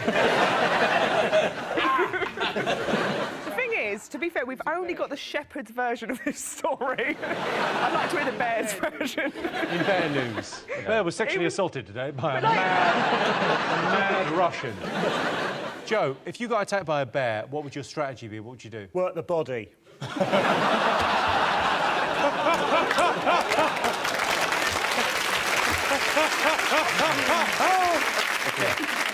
But you know, I mean, I wouldn't be. The best way to deal with a bear, if a bear attacks you, and this is genuine, if a bear attacks you, is stay very still and wait for it until it gets really close, until it's literally about there, and then you just go, whoa, like that. And because it's got those big round feet, it just goes, whoa.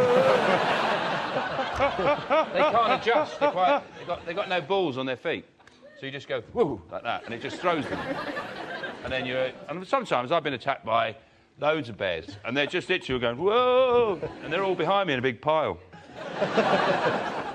Would you remember that under attack? Because, you know, there's so much information about dealing with animals that I think if a bear attacked me, I'd probably, like, piss on my feet or something, you know, get confused with jellyfish. So you'd have to remember it. Would you remember that? Well, the difference between a bear and a jellyfish, easy. OK, fingers on buzzers. One more thing still to get. What do you think? I think it's maybe heat and energy. There's all these new nuclear plants that they're launching because the heat has gone up 10%. And the only people who are going to win from that are the perverts in the strip clubs, because they're going to get more dance for their dollar now, because the strippers will be like, oh, God, take off my woolly hat, take off my big coat. It'll go on for an extra 20 minutes before they get to the nipple tassels. I don't think the first bit is really what the men are there for. Really? I don't think the bobble hat bit they're enjoying. Do you go to the loo? I don't go anywhere. Where's the magic, John? Where's the magic on that you can't start with the hat?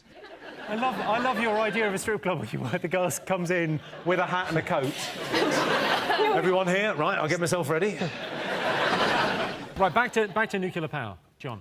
Well, there's going to be no energy left, so we're going to have to build some more nuclear power plants, is what's happening, basically because we've all come weak. I like the cold. I like a little bit of... It's romantic, isn't it, the cold? But to fill the deficit from the energy companies' prices going up and up and up, we're going to build nuclear power stations. It's a non-renewable source of energy, so it has to go up because we can't keep drawing from the earth forever, guys. Yeah, well, we can while we're alive. Which is the main issue on the table at the moment. I think what we should do is all refuse to pay our energy bills. If everyone did it, like in a mass disobedience. Just that woman and you, it sounds like.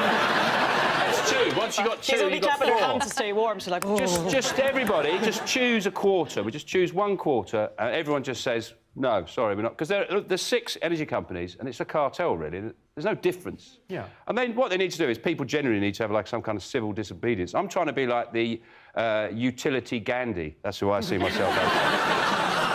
And everybody just says, no, we're not paying it. And that quarter, nobody... Because they can't cut everybody off. They get their energy from Russia, though, so it'll be the Russians who just turn the tap off. You just go, you don't pay for gas, you don't get gas.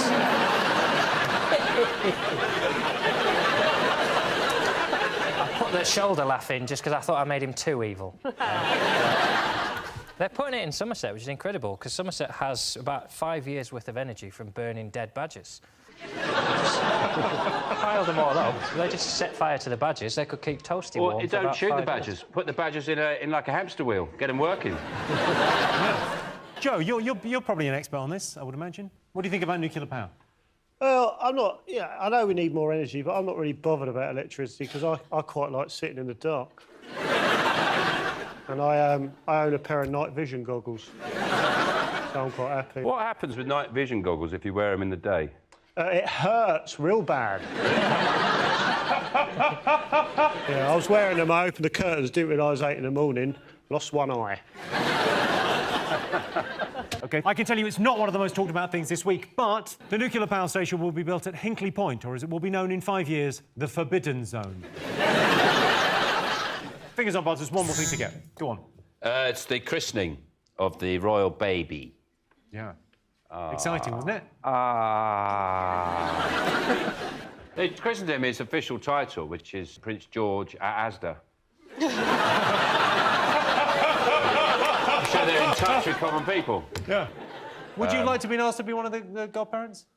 I think... would have been a tough choice for them. But... I think it'd be a very difficult choice for everybody involved. I think it's wise that we discussed it and it was agreed that for both parties it wasn't going to work out. And that's why Joe got the job.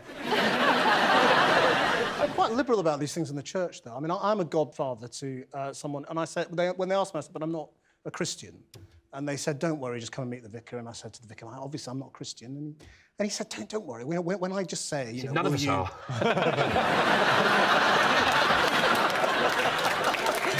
Sorry, carry on. Well, he basically told me to lie. He said, you know, when they ask you the question, you know, will you bring this child up in the tradition or whatever it is, just say yes. It's fine. Joe, I was saying a big scandal was that some of the royals didn't get invited. I was like, that's good. Christenings are shit. There's no disco, you can't smoke. You have to get the gravy stains off your suit. This is a grey suit, it's just covered in gravy. He didn't look very happy, though, did he, in the photographs, the official pictures of baby George? We've got an official photo. Have we? Look. Look at that, he's got tentacles. Oh, look. It's only his second ever public appearance and he's wearing a frock. These sort of things are the only days where weirdos get called well-wishers. A very good point, well made, yeah. You can sort of go out and about in London and no one free as bats a an bird eyelid. that day. I can wave at babies and no one arrests me.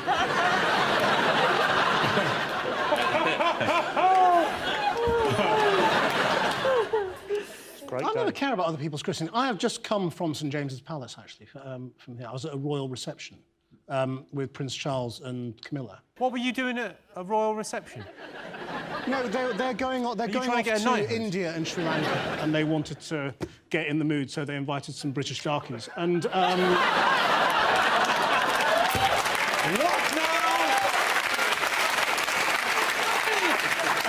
Sorry, so they're going to... So glad you said it, not me. They're going where, sorry? They're going to India and Sri Lanka. And they invited you round to kind of get... Yeah, me and a few friends. Get in the mood, get some taste travel curry. We've got a picture of you there. Let's have a look. There you are. Oh, gosh. That was quick. Well, they're pictures. They're just... You can email them. We'd have to go into Snappy Snaps to get it developed. Yeah, well, there I am, sucking up to Camilla. What did you talk to Camilla about? I talked to her about something really serious. We are both patrons of the same charity. Oh. So I talked to her about that. It won't get reported as a serious conversation. Whatever the royals say, in the papers they put, they quipped, or they... As if they're these piss-funny, hilarious... The front page of the paper said, it's the first time the baby's been quiet today, joked William. That is not a joke, is it? That is a statement. That's just a fact. He was noisy, and now he's not noisy. You cannot tell these people they're funny. They get enough, they get driven everywhere and carried in gold carriages. They need an honest appraisal, at least, of their comic talent. To be told, fine what you do, but that's a shit joke. OK, let's see if George is up there.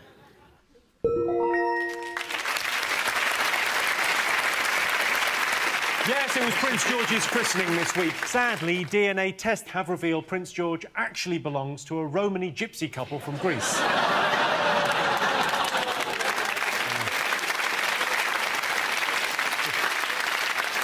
Top thing that makes British people angry. What do you think? It strikes me as a visitor to this country, the things that annoy people are very often not the big things, like the breakup of the NHS or bankers' bonuses, like apostrophes in the wrong place. So it's probably that was the final straw in 1939. It wasn't the takeover of Poland by Hitler. It was like, he spelt Nazis with an apostrophe. Oh, let's get him. What makes you angry? What makes me angry? When I'm driving. When we come to like a zebra crossing and like someone feels like because of zebra crossing, although I'll stop for you, but say thanks because I don't have to stop. You, No, you do. Yes, you do, yeah. Yeah, no, you do, yeah. I know. You do legally, you do. Yeah, legally you do, but I really don't. I'm in a car, you're on your own feet. If I didn't stop, what were you gonna do? I absolutely get that because when you're driving, because all it requires is it's just the eyebrow raise. It's Yeah, just that's little, it. Like that's some it. people That's look all as you if want. like they look at me like, oh, You don't do the eyebrow raise on a zebra crossing? No, you're meant to stop. You're meant to be considerate of pedestrians, people who are softer than you. You're in a big metal box. And I'm meant to say thank you for not killing me. No, that's basic standards. That's like saying thank you to somebody for not stabbing you in the head while you're walking down the street. Thanks for not punching me in the face. Thanks for not pushing me in front of that train. You spend your whole life thanking people for not doing something insane, which would be running you over. In fact, I'd be more likely to just go,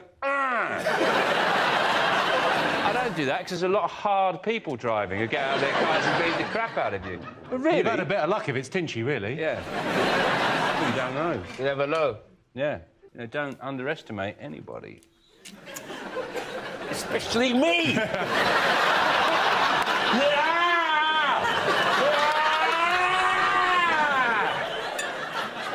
Yeah. Oh. You came so close, Jimmy. What do you think? What makes you angry, John? You seem like a pretty easygoing guy. I can't imagine you get upset by much. Getting run over by rappers.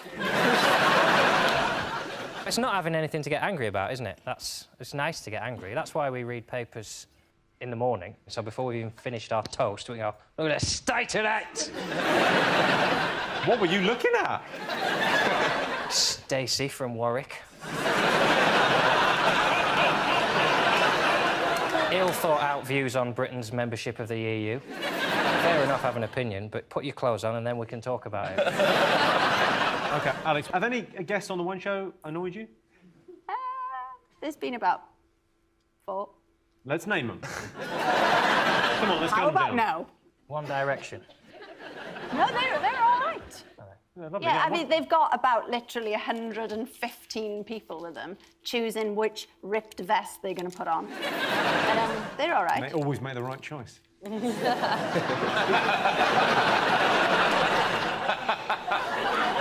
Yeah. You can't get it wrong, really, can you? Well, no, I mean... Whatever you put on those guys, it's just great.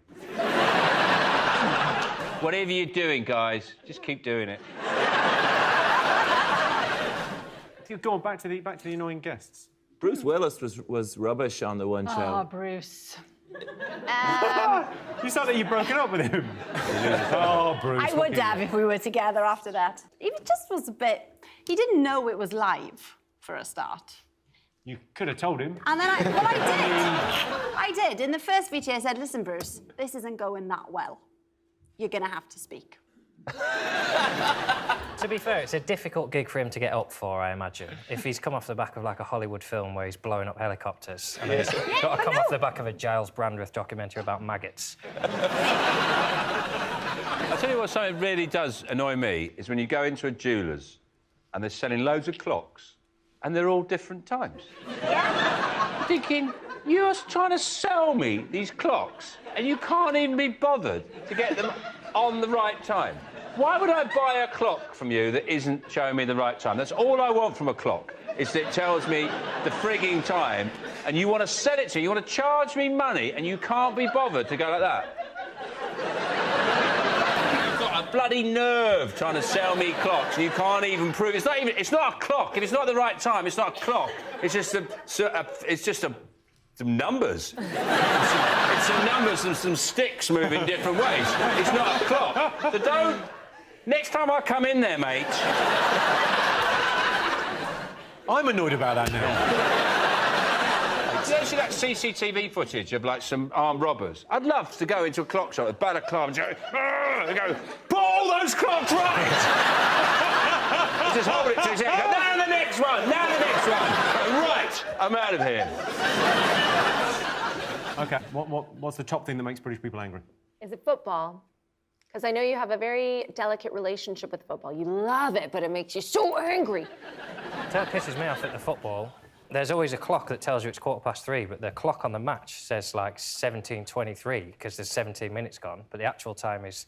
And 2 clocks in the same room just kill thousands of people. It's like a bloody Jeweller's.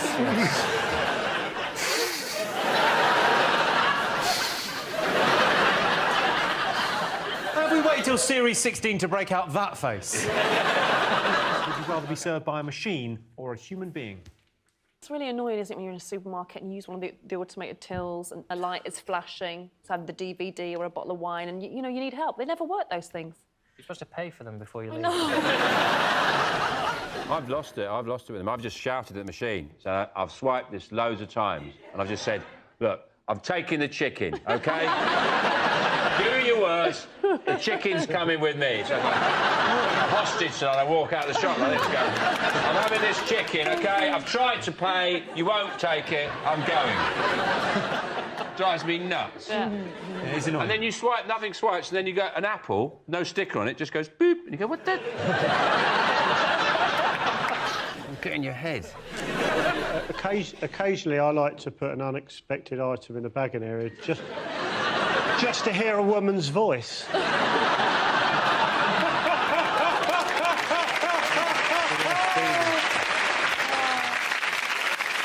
don't know about you guys, but I'm still riding high on the royal baby news. Oh. It's hard to come down from that, isn't it? There's very few moments in your life that give you that sort of, like, just buzz. Any parenting advice for them, Sean? You've got kids. Anything you would pass on to this young couple embarking on the adventure of parenthood? Oh, it's hard. Mind you, I don't do a lot of it, so... It's really, that's more advice for William, isn't it? It looks pretty hard. From where I'm phoning from, it looks really hard. Rob, what do you make of the royal baby? Well, I love the bit they got takeaway. They got pizzas, didn't they? Kate Yeah, and William to the got hospital, you got the bodyguards go and collect the pizzas, and everyone's saying, "Why don't you just get them delivered?" But it's half price, isn't it? If you get them collected. Well, you've got a kid on the way. You've got to start thinking about money, ain't you?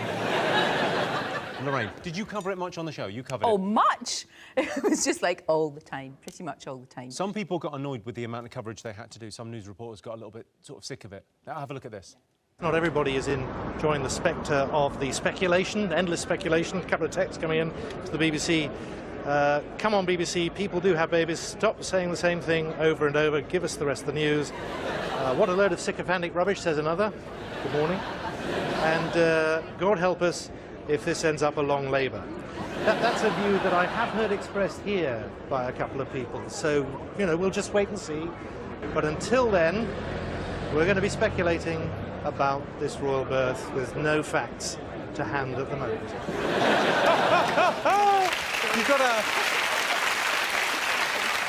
You've sort of got to admire his honesty there. He's just going, Completely. I actually like that. I like when people just say it as it is. Very refreshing. John, what do you make of it? Well, it's obviously significant, isn't it? But the coverage of it was... Because it was there, it was a 12-hour labour, which is double what she'd done to that point in her life. Freddie, were you excited about the royal birth? No. No. It's nice. Everyone has children. I've got 3 myself, but we didn't get that sort of billing. Would you give any advice to the royal parents? Kate, Yeah, you've got to get him into a strict routine, make him sleep through early doors. I imagine that's easier for you than most parents because you are terrifying. So if you say to your baby, go to sleep, it'll go, all right. To be fair, compared to a baby, everyone's quite terrifying. Like, compared to a baby, I'm quite intimidating. No, not you. Not a good example to pick. You look younger than the royal baby. Oh, he does. But he's so cute. No, I know, but you're cute. Looking at me face, you're so cute. You know what? When you're 90, you'll still look like that. You'd be glad. I didn't come on here to be flirted with by Lorraine. Do you remember the last time I met Lorraine? I've only met Lorraine once, and I want to kind of clear this up because you had a very similar approach of kind of flirt patronisation. And then just before I left, I was getting in the taxi from this show, and as the door was closing, you said, if I was 20 years younger, and the door closed. And I've got no idea how that sentence ended. You'd be an embryo.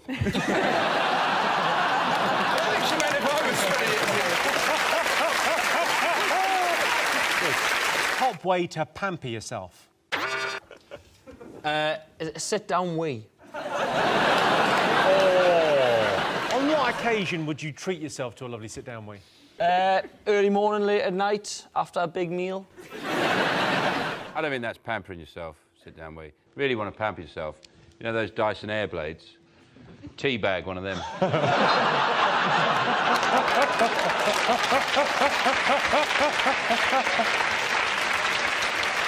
It's risky because you've got to have one foot on the door as well. One leg up. Actually, the facilities manager wanted me to bring that up with you, and I'm sort of looking for the right time to mention that. Yeah, well, if you're wondering why it came off the wall. John, how do you pamper yourself? Just get drunk, really. Pampering, for me, as a word, means like, oh, I'm going to pamper myself senseless this weekend. I'm going to go out and get absolutely pampered. Well, number 2 is an expensive glass of wine. So a lot of people do that as a little treat. No, they don't. Have you been out into the world? People out there, oh, this weekend I'm going to have one good glass of wine. People have glass at Yates's at 9 o'clock. Go, what is the best wine you have? I just want one glass. They go, what is the cheapest wine you have? I've not been to a Yates's, but it's a wine lodge, yes? Yeah. Well, of course, you'd talk to the sommelier about what on offer, and you would order the finest wine that they had. A carton of your finest wine. What is good on the way down and back up again? OK, Joe, what would you do to pamper yourself? Well, I do pamper myself. What I actually do is I have, if I really want to pamper myself, I have one of my verrucas frozen off. I love that. It's nice, though, isn't it? It's satisfying. Pampering can be quite creepy when people are being paid to wash your hair. And they're sort of, you always get these sort of 16-year-old girls sort of pretending they're like massage. It's awful. It's horrible. It's like really intimate and fake. I love it. Do you? Do you like it as well? I quite like it, yeah. They hate you when they're doing that, you know that? What do you mean they hate me? Because I used to do it when I was 14. I worked in a hairdresser's and I used to wash people's hair and they're like, oh, that's lovely. I hate you so much. Like, having to, look at this strange head I'm having to wash for £22. They hate you when it's happening, yeah. Oh, that makes it even better. One of the things I like to do is I like to light a load of scented candles. I get in the bath and then I just wait for whose ever house I've broken into. What, and come out like Martin Sheen in Apocalypse Now? Through the petals. Alex, do you pamper yourself? Pedicures, because I get them cheap. I've always wanted to go into one of those fish foot spas with my prosthetic leg on and just say to the person next to me, like, don't leave your feet in there for too long. Because I found out the hard way. Always wanted to do that. OK, fingers on buzzers, 2 more things still to get. What do you think? People are scared of going to the dentist, aren't they? I know you're not, but some people are. I was wondering about your teeth. Do you have are these for best, those teeth? Do you have a set for just wearing at home? Yeah, these are for special, these are for best. There's your best teeth. Do you know, I'm upset, Mr. Carr, because Cheryl Cole was voted best smile in this country. And I feel like you deserved that. I don't know if she's got the best smile. I think Ryland has got the best smile. Yeah, take a look at Ryland. Is that real? Yeah, Armitage Shanks did his. That's incredible. Is that genuine? His teeth? Those are his teeth, yeah. OK, so, Catherine, you recently tweeted that you were quoted £6,000 to straighten your teeth. Let's have a look at the tweet. I can't see what they would have done. They're fine. Well, if I had £6,000, I'd sort out my willy finger syndrome, because... Oh, yeah, you have got a touch of the willy fingers there, haven't you? Each one of my fingers looks like a small penis. Not that small. I had to get a brace the year before last I got punched in the face in a Chinese takeaway. Yeah. There was a drunk man in, and he was being racist to the man behind the counter, and so that does not happen when the D-man's around.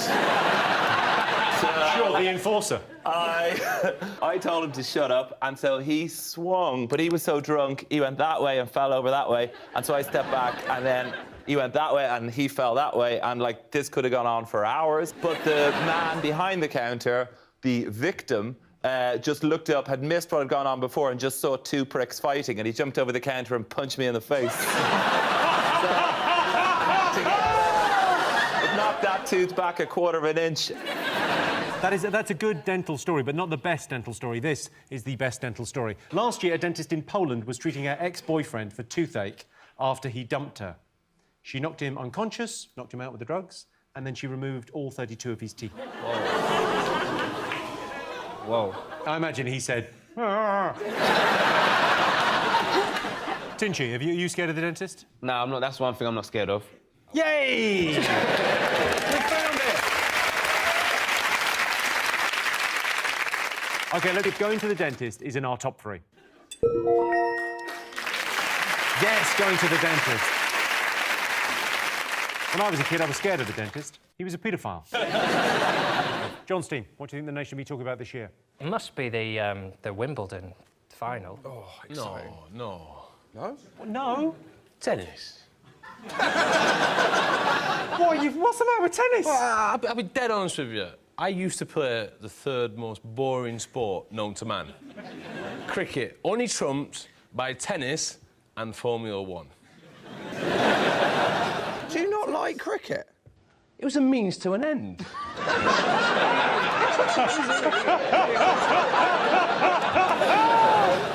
I thought it was an incredible thing. A British man won for the first time in 77 years. And he hasn't won it since, Jimmy. Let's not let him off. This country hasn't had a Wimbledon winner for nearly 6 months now, and I've had enough. The sad thing, it's a boring name, Andy Murray, as well, isn't it? If his name was, like, Dick Gobbler or something, then... At least now in 50 years, when Sue Barker goes, and of course Britain hasn't had a Wimbledon men's champion since Dick Gobbler. We're just going to keep hearing Andy Murray all the time. It was weird that they started talking about 77 years of wait is over. And actually, when he won, it was like, thought I'd feel better than that. To me, nothing really can trump that dressage gold at the Olympics. Lorraine, you're Scottish, so presumably I am Andy... well spotted. Well, you're not, like, full-on Scottish. You're like Just a wee tiny bit. I can understand what you're saying. You're Scottish light. OK, Now, did it mean a lot to you? That Oh, absolutely. I thought it was absolutely brilliant. And I think it's a shame that everybody goes on about him being dour. I don't think he is. I don't think he's Scottish. I mean, you know... He spread sunshine everywhere, doesn't he? And remember he cried. Remember he cried when he lost, and then we quite liked him because he cried. No? No, I don't have a problem. I don't have a problem. I mean, the reason I don't like tennis is because I'm left-handed, and you know you can't play if you're left-handed. So You can. you can't play tennis. You can. You can't play tennis with your left hand. Yes, you can. You can do whatever you like. There's no left-handed tennis players. There is. Other than Nadal? There's loads. He's all right. That's his greatest trick, is making us think he's using his left hand. if you hit the ball, if you tennis ball, if you've got the right hand, you hit it, it goes that way. But if you've got your left hand, you hit it, it goes behind you. I have to play backwards like that. There's someone shouting me where the ball's coming. That's why I gave up. This is a stupid game. I'm with Freddie on this. And the worst thing about it is, as well, you go to Wimbledon, I went for 10 minutes once. They put fruit in your drink.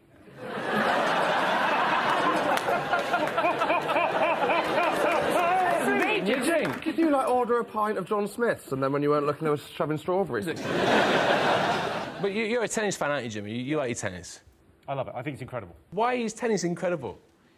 It's like cricket, but instead of him hitting it and it going 50 yards I'm away... not protecting cricket here. I know it's boring. Do you like it anyway? I've got no... There's no two ways about it. Given that the exciting bit of cricket is when he hits it, imagine if the guy at the other end hit it straight back.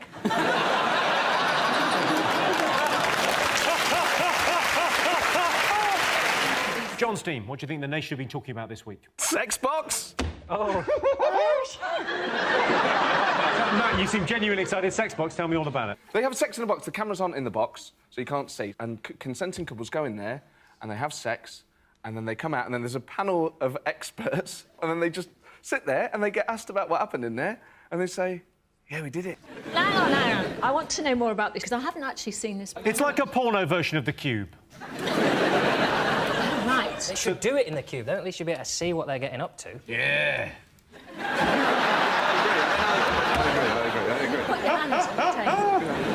And my favourite thing is the couples enter the soundproof box for 35 minutes. Hope they let them take a book in. I couldn't be trusted. If I was on a show like that, I'd just sneak a big tub of yoghurt in, and then when they open the door, just lob it all out.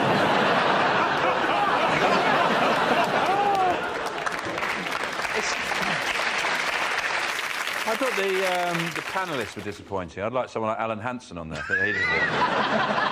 And Len Goodman. Len Goodman and Alan Hansen. Just going, 7! Alan Hansen going, that was woeful. But isn't it a bit like a student house, where two people go into a room and then everyone sits around and talks about it? John, What Matt, did they get up to? John, Matt, you live together in a house. One of you must have you brought lived a in lady a house home. There must have been together. that when you There two must came out have of the been. bedroom. When one of us was having sex and the other one wasn't. Yeah, guess which way around that went?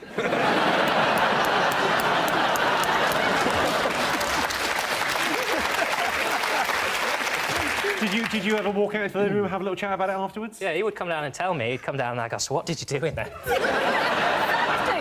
And he said, I gave the badger some nuts. Did you see this, Richard? No, well, I'm aware of it. I'd be tempted to go in and just try and rock the box until it fell over on its side. Just go crazy in there. But actually, I've just... until it rocked from side to side. That's a very Top Gear take on It's the... impressive. Let's try and push that over. Or you could see how fast we could drive a sex box to Plymouth.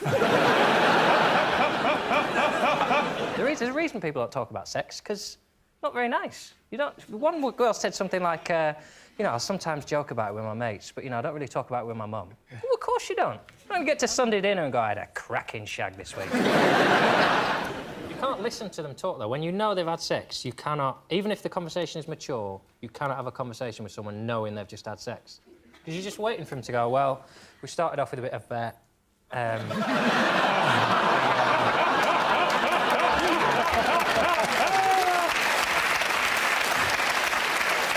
Well, I can tell you it's not one of the most talked about things, but Channel 4's new show, Sex Box, aired this week. If I want to have sex in a small, windowless box devoid of any romance or sexual excitement, I'll book me and my girlfriend into a travel lodge. Sean's team. What else have the nation been talking about? Politics. There was a cabinet reshuffle. Cabinet reshuffle. Yes, people are so excited by it. Basically, what they do is, as soon as someone has, like, got to grips with what they're doing a fairly good job, so they move them to a different department where they don't know what they're doing. Yeah. They move them like their environment, and they move them to health. You don't have that in any other thing, do you? You don't have people saying, oh, yeah, you're doing quite a good job working on the tills at Asda. Why didn't you try your hand at being a falconry expert? I think what they should do is, if you're a minister for something, you have to dress appropriately. So if you're the Minister of Fisheries, you wear a sou'wester and carry a lobster pot all the time. Health Minister, nurse's uniform. Yeah, or sports, you got wet hair and a tracksuit on. Dress according to your job. Foreign Minister, it could be quite controversial. Onions. Yeah. Maybe sellotape No, your eyes. no. That's where it went too far. The onions and the berries are controversial. That's why I'm highlighting the pitfalls there. I'm not recommending it as an idea. I don't know how wrong that would be. I understand reshuffling the cabinet because they're running the country. I don't understand reshuffling the shadow cabinet because they're not doing anything anyway. That's like the difference between tidying your lounge and your loft. No, you've got to reshuffle. I think it's amazing. No, this is, you're genuinely excited about it. Politics is phenomenal, and all the little changes, sort of like transfer deadline day, when they're moving around all the players, and out comes Brown, in goes Baker. What does this mean for government policy? Marvellous, isn't it? And he had sex.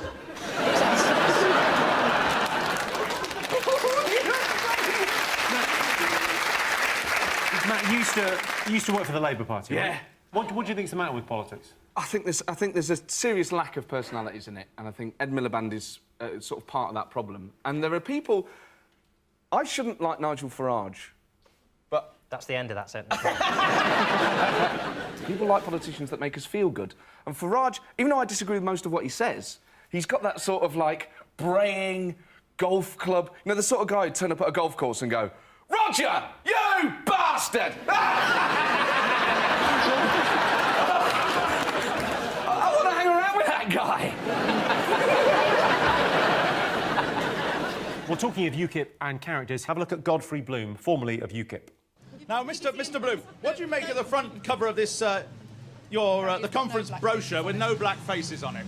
After he interviewed. What a racist comment is that? How dare you? That's an appalling thing to say. You're picking people out for the colour of their skin. You disgust me. Get out of there. But I mean, I'm making the point that you haven't got... What's appalling about making that point? You, sir, are a racist. Why am I racist for saying there aren't any black people? And you've checked out the colour of people's faces. Disgraceful. You're disgraceful.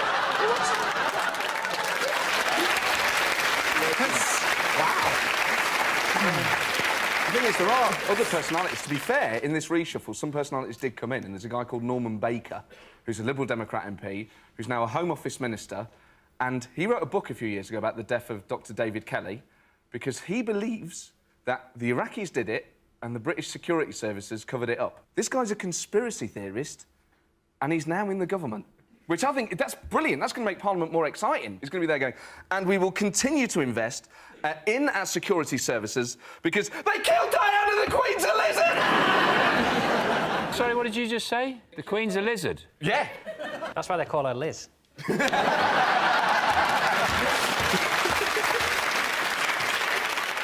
Let's have a look and see if it's up there. Yes, David Cameron has reshuffled his cabinet. David Cameron denies putting more women in the cabinet is mere tokenism. The promotions are Minister for Hoovering, Helen Grant, and Nicky Morgan, the new Minister for